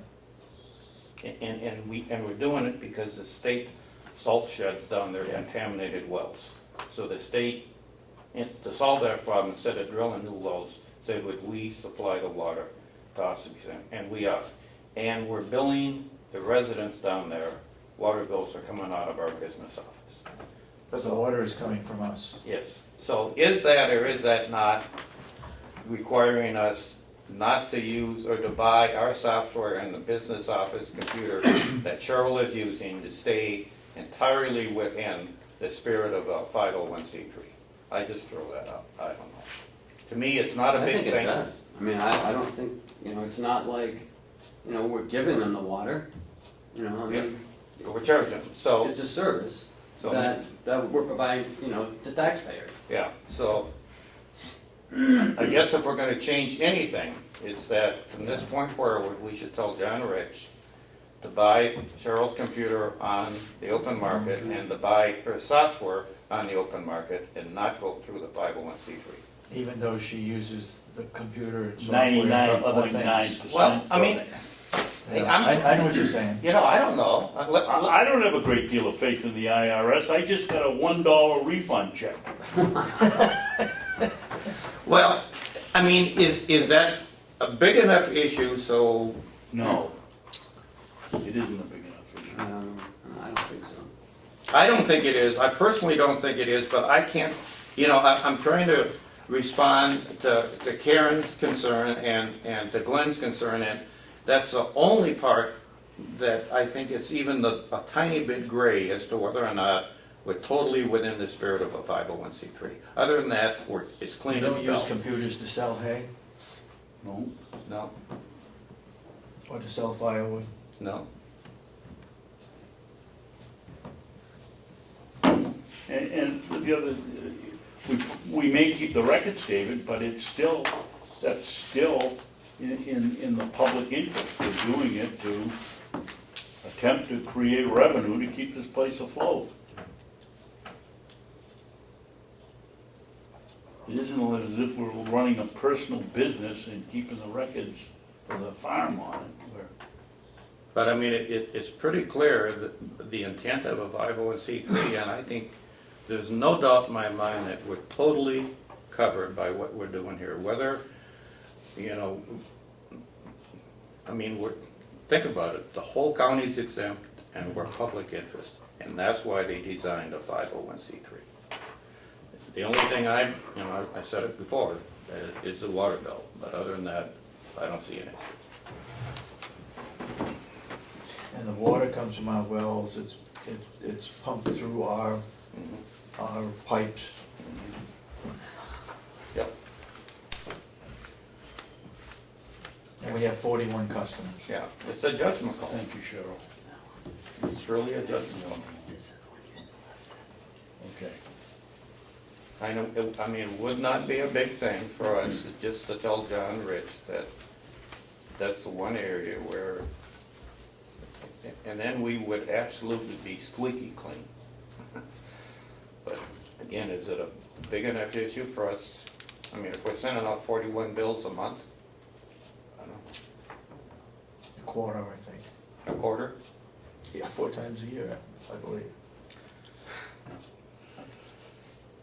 To me, it's not a big issue. I mean, but, you know, we've got Glenn Cordelli on the delegation who likes to Question? question anything and everything we do, so. I mean, if it was up to me, if we took a vote on it, I would say, let's, Go the way we're going. no, No, to be purchase it. squeaky clean, I'd say, have John Rich buy that software in the open market and buy that computer on the You open wanna market. make a motion? Yeah, I'll make a motion that from this point forward, Cheryl's computer in the business office be purchased on the open market, and all the software for it be purchased on the open market, instead of going through a 501c3. So only the Do I hear software. a second? Computer and software.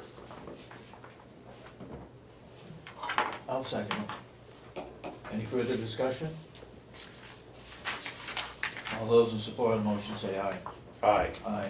All those opposed, nay. 2 to 1. Okay. Okay. Ken, you take care of that? Yes, sir. All right, what do you want me to do with this? Just those we've got to discuss. The last thing that I wanted to discuss was last Friday's subcommittee meeting and what came to pass. Representative McConkey, who is, I guess now, the quasi-chairman of the subcommittee rather than Mr. Nelson, and who is also vice chairman of the delegation, we hope has his finger on the pulse of the delegation, informed us that he didn't think the delegation was in any mood to have a supplementary budget. So in the discussion, we asked him where he would make the cuts. And his one suggestion was, I believe it was his only one, was not to pay our bond payment. Delay it. Not to pay it, but to No, he first said, don't pay it, and Don't then pay when we it. questioned that, you're right, he said, delay it, which Move kicks it into it next year. next year. Can We've I, gotta borrow TAN's money next year. Who's gonna loan us money if we don't make our bond payment? I spent the greater part of the last 5 days, mulling over that subcommittee meeting, and I got some talking points here. And if I can interject, Dave, I've given this more thought than it's worth, but Let's hear what you've Okay. sent out, let's hear. this is just discussion points for us Okay. right here, and I'll, And have you got another one? We'll get one from Melissa. there's one for Melissa. Thank you. And if the two reporters would like one, Absolutely. Yeah. take it. Thank you. I'm not giving one to you. The issue is, and we've been discussing it all year long, is that we have a $2.5 million shortfall. 1.5 came when our auditor wrote down our receivables. The second $1 million is that they played back a reserve, the delegation played back a reserve last year to lower taxes, and we do not have a reserve this year. So we are facing, come tax setting time, a $2.5 million issue. So far, what we've received from the delegation, and please, jump in if You're I'm exactly making right. any mistakes here. Yeah. The chair and the vice chair have told us repeatedly they're in no mood for a supplemental budget. And we just got an email 2 days ago on that very thing. We got a comment during that subcommittee meeting that the commissioners haven't done anything to solve the budget issues. And that was from our vice chair, which we objected to. And then he said, the vice chair said, don't pay the bonds, which didn't sit well with me, and I'll get into that. And then he said, why don't you close the farm? And before he said that, he said, I know all you're going to probably run out the room when I say that, but why don't you close the farm? The total farm budget is $250,000. We got a $2.5 million problem. So, here's our options. Our first one, and it's very viable, is to file Chapter 9 bankruptcy. And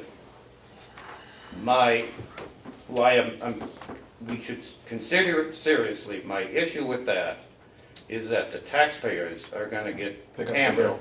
with horrendous legal bills. And I really, we're all taxpayers, I don't want the lawyers getting rich on a Chapter 9, because that's the only people that are going to gain anything on this. Well, and in 1994, the Orange County filed for Chapter 9. Yeah, And it cost them a lot of money. you did. And then you have to climb back out of that Yeah. hole. Yeah, and I think it goes no place. No. So, don't pay the bond. Here's my issue with that. Number one, it's viable. It moves the shortfall into next year. That's what they want us to do. It doesn't require a supplemental budget, which they said they're not going to give us. I agree with that. But now we're in default of our bank loans. We're violating the bank covenants. And the impact on our credit rating for our TAN loan next year is going to be horrendous. We're in junk bond status, even if they give us a loan. So I looked through the budget. I looked, where are the big dollars left for this year? And two things jumped out. The biggest one is BEAS, which is the Bureau of Elderly and Adult Services. We pay the state $4.6 million a year. Right now, we still owe them about $2 million. If we don't pay that, it moves the shortfall in the next year. We don't have a With a supplemental. penalty. Yes, we don't have a supplemental budget. It's perfectly in line with the advice we got from the vice chair, and it doesn't impact our credit rating. So I'm making a motion right now that we freeze all payments to the New Hampshire Bureau of Elderly and Adult Services, and we freeze all payments to outside agencies for the remainder of the calendar year. My goal is to keep enough working capital so we can pay our employees through the end of this year. Then the delegation can face the problems next year, and that's what they've asked us to do. Roll it into next year. Now, if I'm wrong, and if I misunderstood anything from the subcommittee meeting, tell me where I'm wrong. But I think this is what they want us to do. I agree with all of the above, with the exception of, and freeze all payments to outside agencies. I think we got a direction from the delegation that, we had talked about freezing any increases, and that was frowned upon by the delegation and asked us to continue to pay the outside agencies. But That's the only thing that I Okay. see. Dave, I don't think they can't have it both ways. They told us, we're not gonna tell you where to cut. You have to find your own cuts, okay? Yeah. They told us that they're not gonna give us any additional money, we as the three of us, the four of us, have to keep the county running. Now, we say we're gonna cut outside services, and they say, no, don't do that, but you don't get an outside budget, a supplemental budget. Either Either we run it or they they run it. run it. And the only way we're gonna find enough money to keep this thing running is to stop paying the state. And I'm totally opposed to going after, not paying our loans, our bonds. Our bonds, That yeah. is absolute, That's disaster. it's disaster. So, Yeah. keep it winning the family, we don't pay the state, we can keep the thing running, we've rolled the problem into next year, which they've asked us to do, and then we address the problem when we do the budget this fall and next year. Well, I guess there's some question. Go ahead. Do you feel that Representative McConkey, when he made the statement, is really representing the delegation or his own? Here's our chair, if he recommended that, he'd be serious about it. He's the vice chair.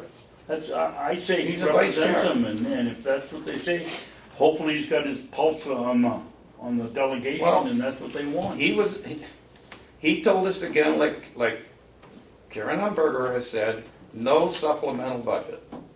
We've heard that so many times. From the chairman and the vice chairman. They Chairman, didn't the say vice chair. no, they said it's not, it wasn't looked upon as being favorable to have a supplemental Okay, budget. so are we gonna Yes, wait, no or not, but. are we gonna wait until December for them to make up their You mind? can't, We can't. the supplemental budget's gotta be in because you had to set the tax rate. Gotta be in by September 1st. Okay, and And you even gotta have if, a even hearing. if there's a, even if they set the tax rate on September 1st, we don't get the money until December from the towns. That's right. So how do we keep the county running? Statutorily, we don't have to pay the outside agencies. So that's an easy one, and we actually tried that in Stratford a few years ago. It didn't go over well with the public, but. Yeah.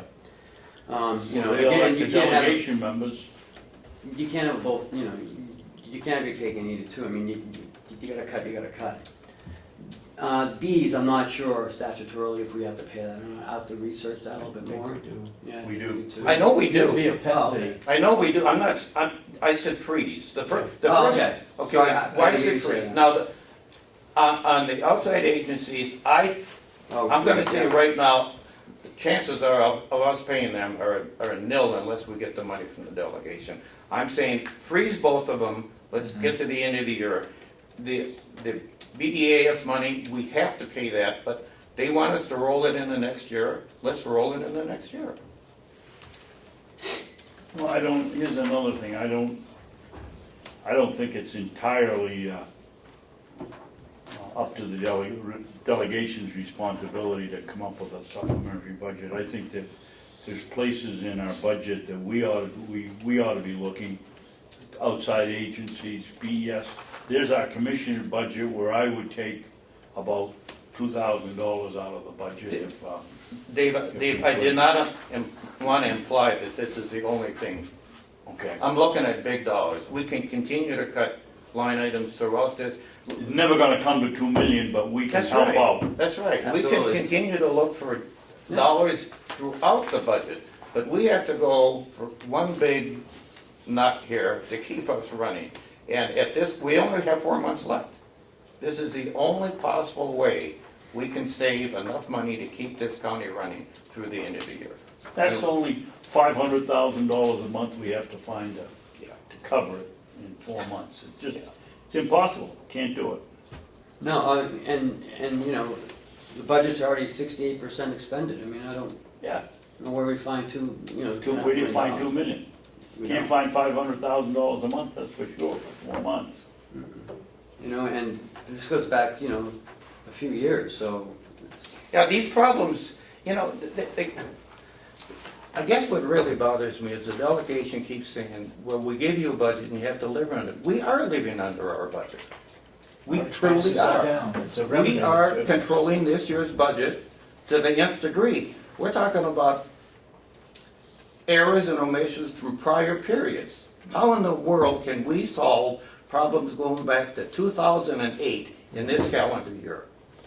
We can't do Or it. early. Yes, You know, and if you wanna shut the farm down, I mean, you can shut it down, but I mean, we still have to pay, you know, finance benefits, we still gotta keep the buildings going. We still have to go out and find someone to snow, plow, mow. Somebody's gotta run the sewer system, somebody's Yeah. gotta Yeah. run the water system, So it's somebody's not gotta. just, you know, shutting down the farm, I mean, How about all the food we produce for the nursing home? Now we'd have to buy that in the open market. I mean, there's no easy answer, There but isn't. until we start holding hands with our absentee financial partners down here and get this resolved, I don't think we have a choice.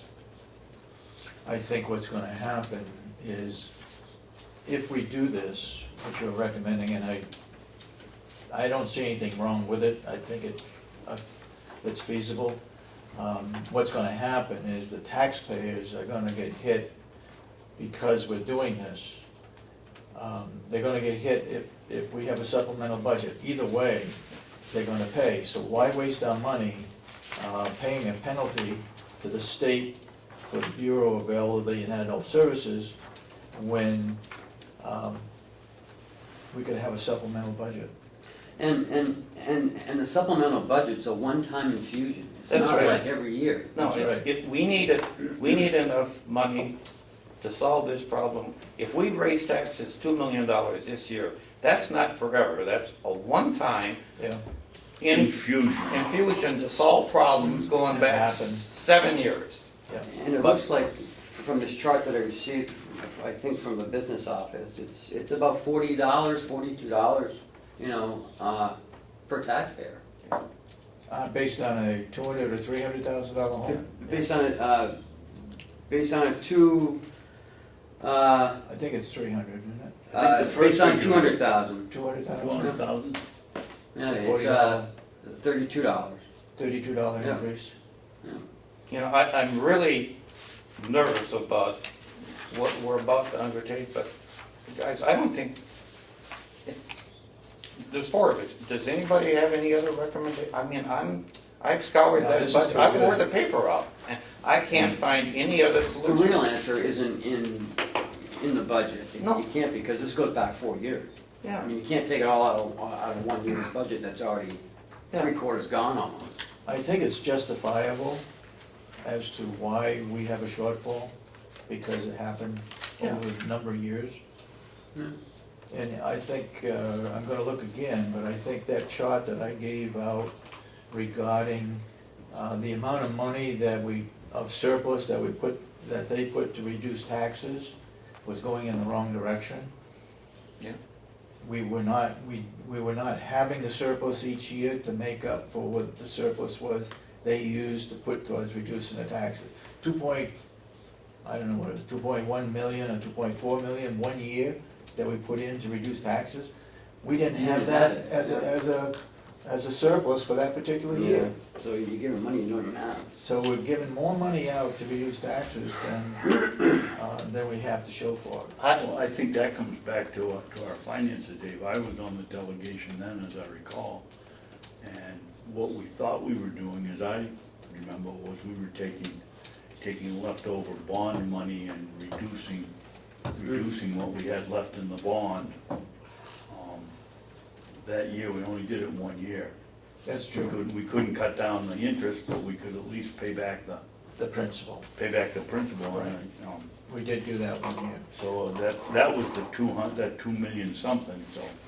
I would like to suggest, and I need concurrence from you guys, but as soon as Ken's been here long enough so he knows where the men's room is, I'd like him to go through the budget, because we've done it. I'd like him to go through and find every possible place he thinks he can cut some money, and we can discuss it next meeting, following meeting, and we'll continue to trim through the remainder of the year. I mean, I think that's our obligation to try to solve Help this the as best delegation we out. can. Yeah. Well, But- because, you know, we really gotta work together with them. You know, Yeah, I mean, but they have to work with us. But the fact remains is that the problem is way, way too big for us to solve it in 4 years, 4 months, unless we take drastic action like this and save enough working capital so we can continue run this county into the end of the calendar year, and then I guess they want to address it next year. That's the feedback I got from that meeting, unless, Yeah. you guys, I you were there. Yeah, that was an interesting meeting. I was,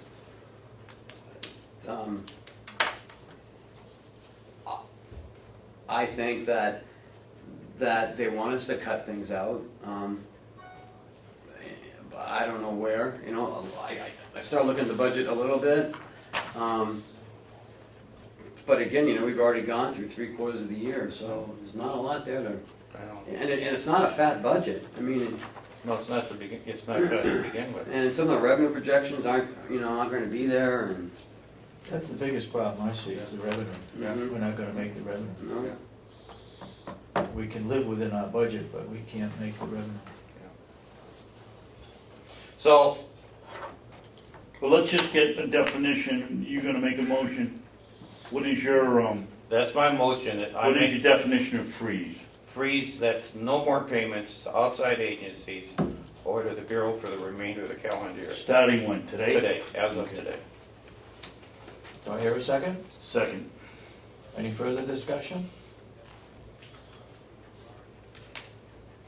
All those in support of the motion say aye. Aye, Let's take a roll call. okay, Roll call, okay. Commissioner Miller, yes. Commissioner Sorensen. Yes. Commissioner Babson. Yes. Is there any public discussion at that point in this kind of a meeting? That kind of No. vote? We'll have one Okay. when we get through. I just point of order, what do you describe as an outside agency? Is that anybody who does business with the county or? RSVP, RSVP, Conservation District, Co-op, co-op, did you guys have a soil conservation? yeah. Conservation District. There'd be bees, The VNA, and the Child Advocacy Center. Hospice, Right. visiting nurse. Is hospice one of them? I forget. No, No, And visiting nurses though. no, No? no. We didn't fund visiting nurses? RSVP, Conservation District, Co-op. Cooperative Extension.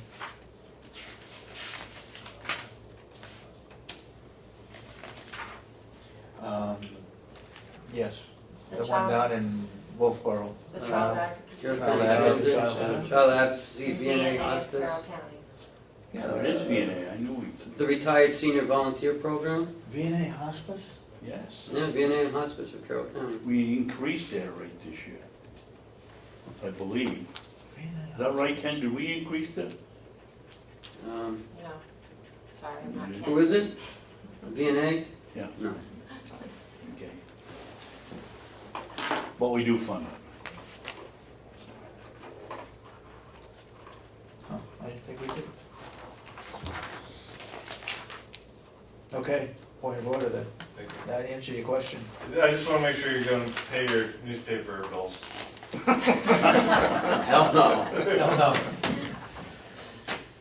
Damon, we're not trying to be vindictive, we're not trying to hurt anybody. When it kills me to cut the outside agencies because they do a world of good throughout this. Down in Wakefield, an outside agency is a food pantry. That's the last thing I'd like to cut if I was on the budget committee, but I don't see an alternative. We're up against between a rock and a hard spot, and I don't know where else to go. I've been on the advisory board of the Cooperative Extension, one of the strongest advocates here. I'm not happy to vote against it, but we're in a situation where we close this county down or we try to find some money to save it. We don't have a choice. But you do clearly support the supplemental budget before. Yes. That's your number one. Absolutely. We have written a Is it letter, Yeah. we've written a letter to the delegation asking for a Right, $1 that million request. Yeah, and they. They haven't answered. No, yes, they have. They did. They said they are in no mood for They moved. supplemental Did budget. they put that in writing? Oh, absolutely, Yeah, but. Emails you said you Yeah. got. yeah. Isn't the August, isn't the August 10th meeting coming up? Yes. Maybe that, as a taxpayer, you hated to just agree to that motion. You do favor the supplemental. I think that's the only way we, Right. I wouldn't recommend this if we had a supplemental budget. But maybe you can use that, maybe if you came up with the amount of money, because what is the outside agencies, what amount of money is that gonna save? About, 500. at this point in the year, we can save, I think it's about $140,000. So you can save 140 there, Yeah, and you're talking about 2 million with the elderly. yeah. But if. Now, the 140, that might actually be a cut. The $2 million, we have to pay it, but we'd move it into next year. Right, but the elderly thing, you, for the next, you're gonna save like 2 million that you still owe, that's Yeah. huge. Yeah. And then you're only gonna get 140 out of this, but I was just saying, as a taxpayer, it's like, you have an August 10th meeting coming up, you hate doing what you just did, because you feel you have no other alternative, but maybe that could be presented to the delegation. Say, look, we're talking V&A hospice, we're talking, if it was Wakefield, it would have been the food pantry. And laying that right out to the delegation, look, we will do it. I hate to use the word threaten, but you're negotiating with the delegation to say, we will do it. We already have the facts and figures. It's 142,500 from all these things. We're gonna get 2 million for the elderly. It's right here. We're all ready to go. Would you please give us a supplemental? Give us that.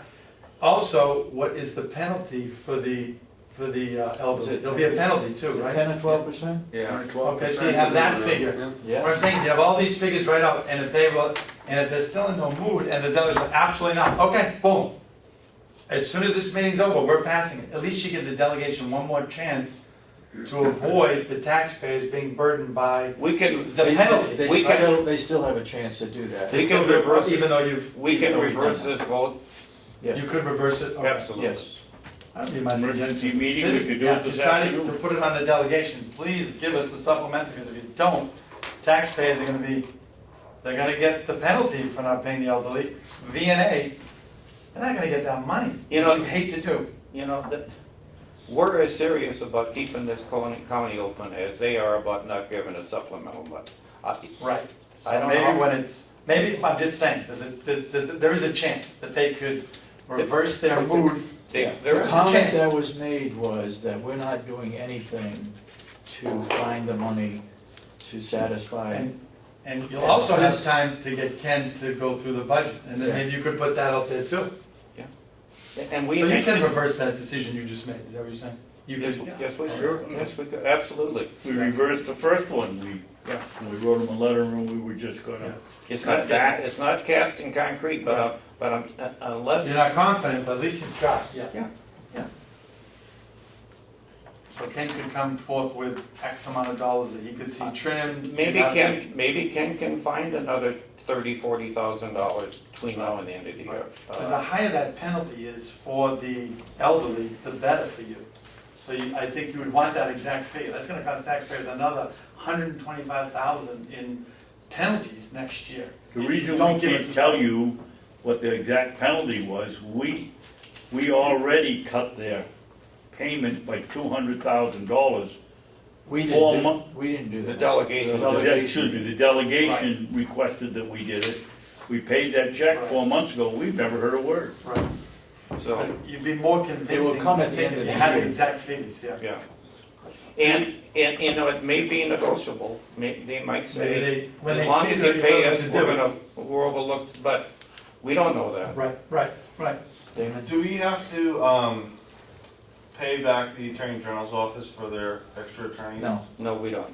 So, could we say to the Attorney General's office, these persons and, another I mean, attorney, public comment. and, That letter, that's all. and we'd be at full staff, and then just say hiring freeze on county attorney, and that would save you quite a You bit. mean to use the Attorney General's We're short Generosity, generosity period of and, time. I wow, don't think that'll work. I don't like that. You guys are- I know what you're saying.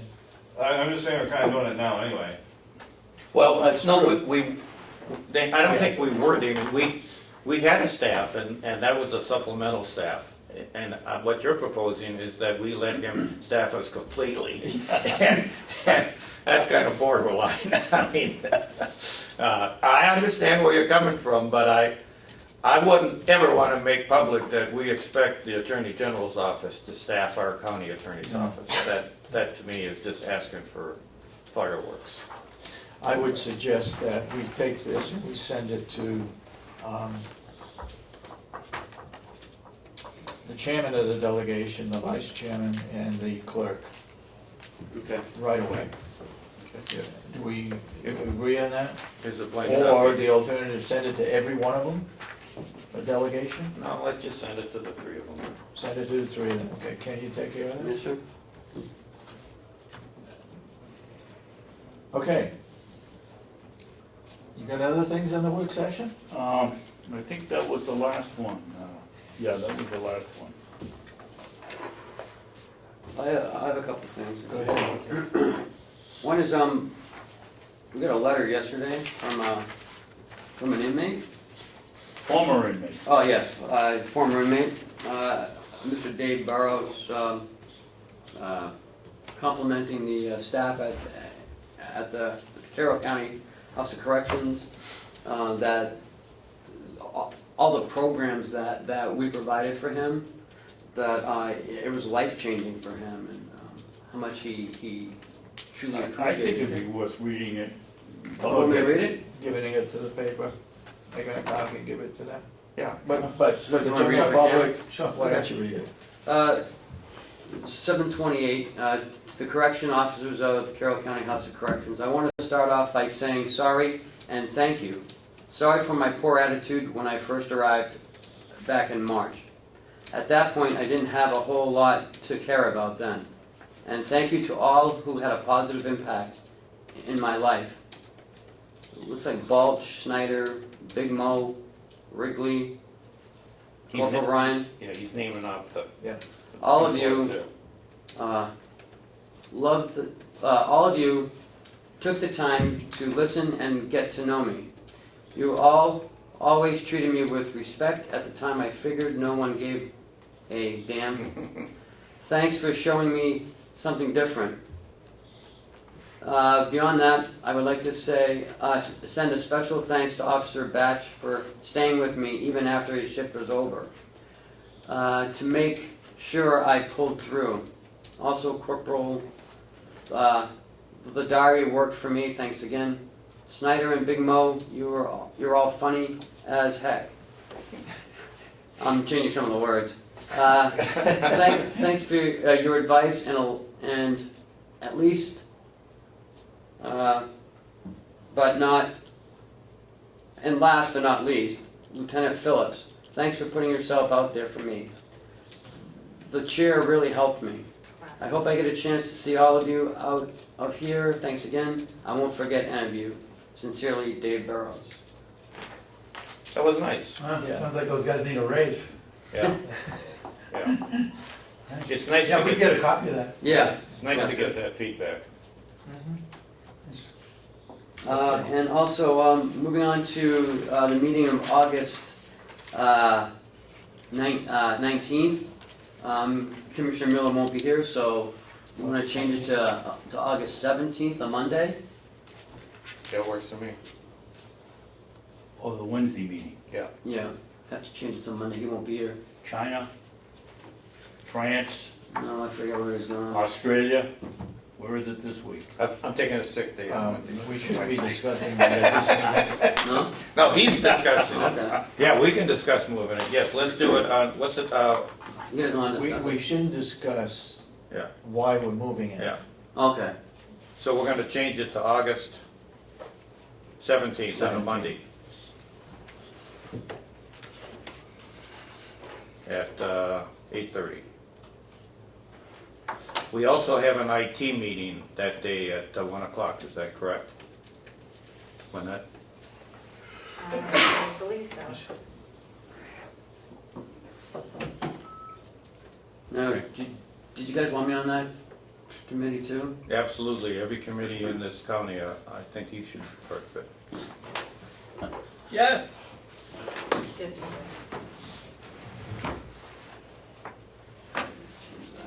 Okay, you got anything else?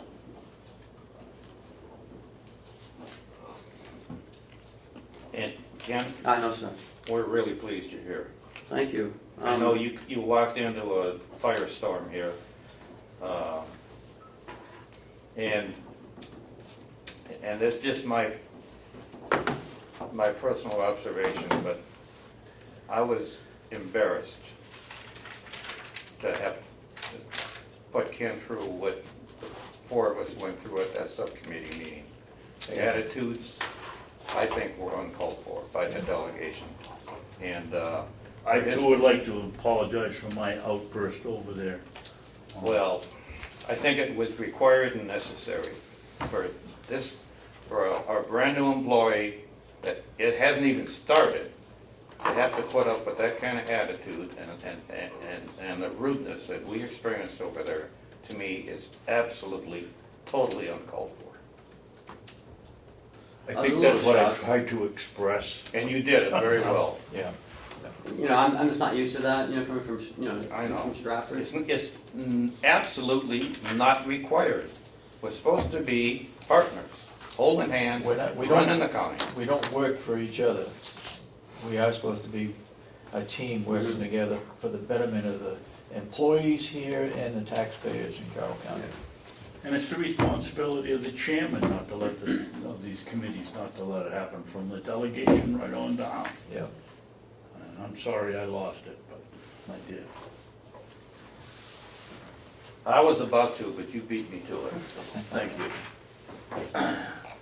All right, anything else this morning? We have some Go questions, ahead, yeah. public input? Go ahead, public input, anybody? I guess I'll go first. So, what's your take on what's happening next door with the county attorney's office? Is there anything that the commission can do to help or step in or can help? One thing we need to do is we need to raise the wages of the assistant attorneys. And we need to raise it between 55 and 58,000 on the average. Right now, it's in the 40s. That would solve the wage issue. Mr. Chairman, could I look at that before, you know, take a sample of all the other counties Absolutely. and see what's Yeah. going on? Yeah. When would you help me with that?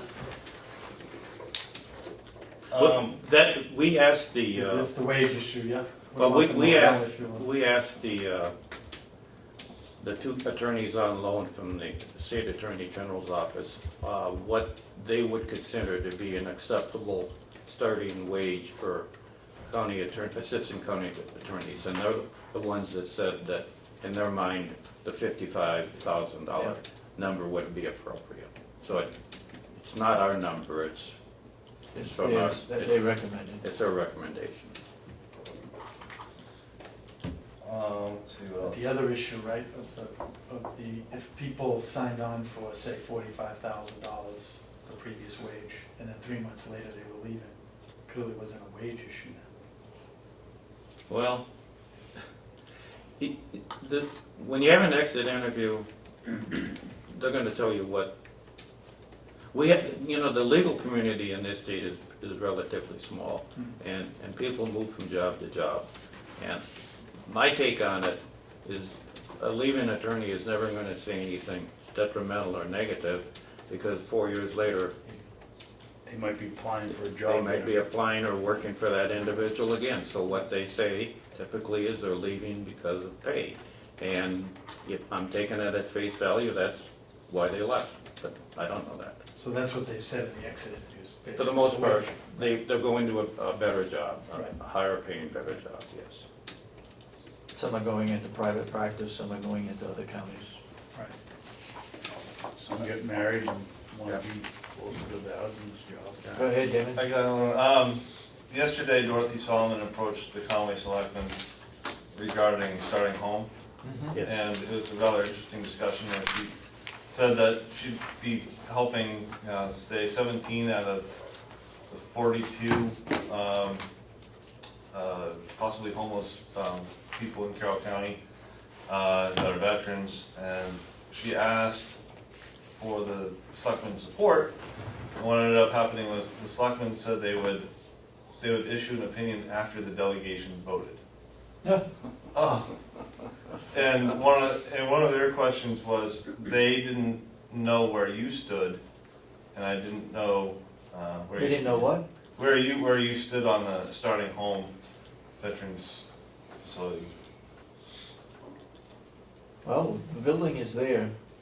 The delegation has set the limitations on it.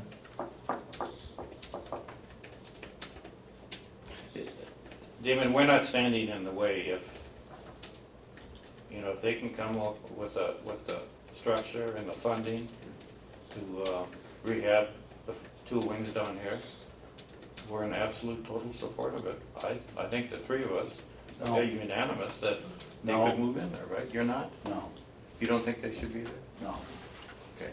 I am, and how about you? If it was feasible, yes, Yeah. I'd support it.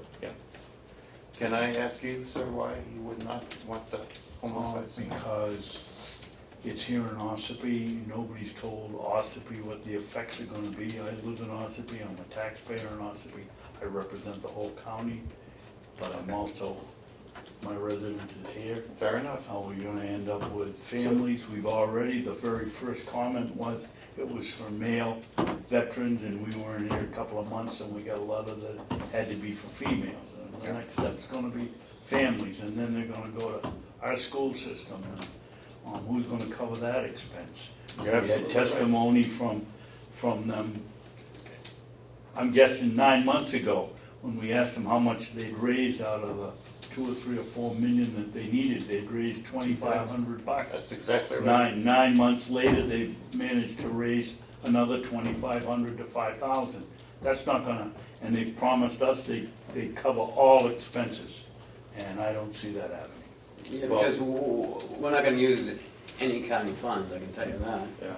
Well, to Dave's point, when they say they're gonna cover all expenses, if we're moving families in there, I don't think they're ready to cover the tuition expense. No. So, you're absolutely right. Yeah. The other thing I'd like, going back to the Attorney General, and I guess, you know, we've taken a lot of hits here as a board over the last 4 years, Damon. Some well-deserved, and a lot not well-deserved, in my estimation. But in one of these articles, we would hope that somebody would express to the public that the commissioners really have nothing to do with the county attorney's office. It's an elected position, the help works for us, but we don't even get to basically negotiate anything with them. And it would be nice if it was pointed out that the commissioners are trying to work with the department to get it going in the right direction. And as leaving it, everybody thinks, well, the county attorney, you know, we don't have the, I guess the voters in this county aren't really knowledgeable about the county. A lot of them think the county attorney works for us. So it's another hit, but they don't. And if you could, helpful in your article somewhere, sneak in that we support the county attorney's office and what they're doing, but we don't have any control over it. Now, do you think they'll do a hiring freeze, to help mitigate the budget impact? And not just at the county attorney's office, but countywide? No more no new nurses, no. Well, you know, that's not viable. I mean, We have to have a nurse every shift at the nursing home. you know, there's minimal standards that we have to have for patient care over there. So, And if we're not nurses, then we have to pay like an agency. agency or per And that's even diem, more. the only way we could put a hiring freeze on is to close down part of the jail, close down part of the nursing home, and not have the, if we're gonna have, it's like the registry downstairs. All of a sudden, if we don't have anybody running the registry, We have no income coming in. there's no income coming in, and how are you gonna do a home transfer in the Carroll County? What about land sales? That was another, you have like 1,000 acres out there in the world.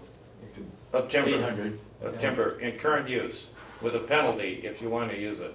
Yeah. do you have to pay a penalty? I thought you were a government agency. No, It's we, in current use. it's all in current The use. town of Ossipee. Anybody that buys it and wants to use it, they're paying the penalty. Once the change If they takes change, place, if they yeah. physically change the topography of the land, then the penalty, 10% ad valorem penalty. So basically, that they probably can't sell it in time. Why would you want them? Yeah. Do you know what's gonna happen here in 100 years? I wouldn't support selling any of our county property. No, I wouldn't either. And if we do close down part of the nursing home or part of the jail, we still have to pay someone else to take these, you Yeah. know, residents or, Nursing home. right? It's a tough one. I just got a couple of questions. The Monday's emergency meetings, what precipitated that meeting? Is there any information about that?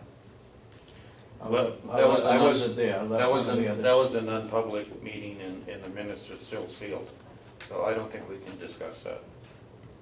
Okay, so you can't discuss what precipitated or who was there? No, or what happened at the No, meeting? no. Okay. And the, it was revealed who took the minutes, obviously, but Yes. beyond yes. that, okay. And then Tuesday's meeting, Mr. Chairman, what, was that at the Attorney General's office? That was at attorney's office in Concord. A The private attorney's attorney office? the attorneys that represent the county. So you, yeah, you had, you said there were 4 attorneys there? There were 3 attorneys representing the county and 1 representing the client. David, do you think you should tell them that the attorneys aren't being paid for by the government? That's They run true, their the own attorneys are not being paid, they're being paid by our insurance company. And a representative of the insurance company was there also. Insurance firm, yeah. And were you subpoenaed to be there, or it was No. voluntary on your part to spend the day on there? I guess I was asked to be there. You asked, yeah. You know, the common term is discovery, Discovery, yeah, it was a discovery. yeah. Well, it was a deposition, the discovery was already submitted.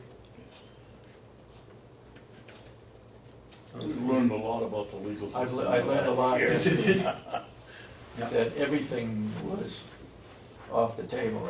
They could ask anything about, anything that happened between, well, basically went back to 2010, but it could have gone back further.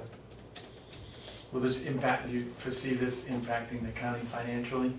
Is this gonna be a, Only if our insurance company jumps our rate as a result. If we of it. lose.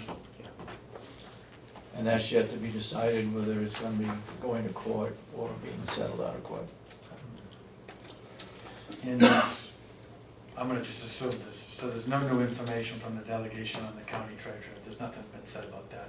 Not a I word. asked that last week. Yeah. You said you haven't heard anything about that. Yep. And haven't heard any, in the supplemental budget, you heard the new stuff, the emails, the no mood, yeah? And the finance manager, there's nothing new on that? Nope, it's been posted in the newspapers and on several sites, Right. and we're starting to get some Are applications you, in. okay. Okay. Thank you. We talked about the list of outside agencies. I heard some were, some weren't sure. All of them. All of them. So VNA Hospice, the Blue Loon was one, right? Blue Loon. No, The they RSVP. didn't have any money yet. RSVP. They'll get you a list downstairs, Okay, sure. yeah. Okay. All right, well, Any further public input? that's it. Seeing none, are we, any other business? I don't think To be we brought have any today? other business, no. I'm anxious to find out what the answers are to Mr. Avellino's questions when we get up. We have asked, We've been looking for that information for a long time and been fairly unsuccessful in getting it. and I. Well, you'll get it this time. I purposely asked at that subcommittee that it'd be nice if they gave us the questions ahead of time so that we could answer them Yes. on a timely basis versus, there's so much stuff going on that even though we are responsible for a certain area in detail, all 3 of us are responsible for the whole county complex. but we don't have all the answers at the top of our heads. We can find them fairly easily if they let us know ahead of time. Okay? Now, do the communications with, the vice chair and the chairman besides the meeting, but those emails back and forth saying they're no mood for a supplemental budget, is that something I should get from Ken, or can one of the commissioners, or does one of the commissioners have that? I don't have it. What do you want? Well, it sounded like at one point there was emails going back and forth between Umberger and the commission, or McConaughey Commission saying they're in no mood for a supplemental. Chairman Umberger wrote us probably 2.5 months ago, Oh, that long ago? or 2 months ago, saying that, I think I can quote her, that she didn't feel the delegation was in any mood for a supplementary budget. And Okay. that was the only exchange until Representative McConkey said the other day, virtually the same thing. Same thing, Okay, that the chairman was not in a mood. all right, I'll try to go find McConaughey and Umberger. Okay. All right, very good, thank you. Okay. Okay, I hear, Make a motion that we adjourn. Second. all those in support of the motion, say aye. Aye. Supported. You did, you do that meeting?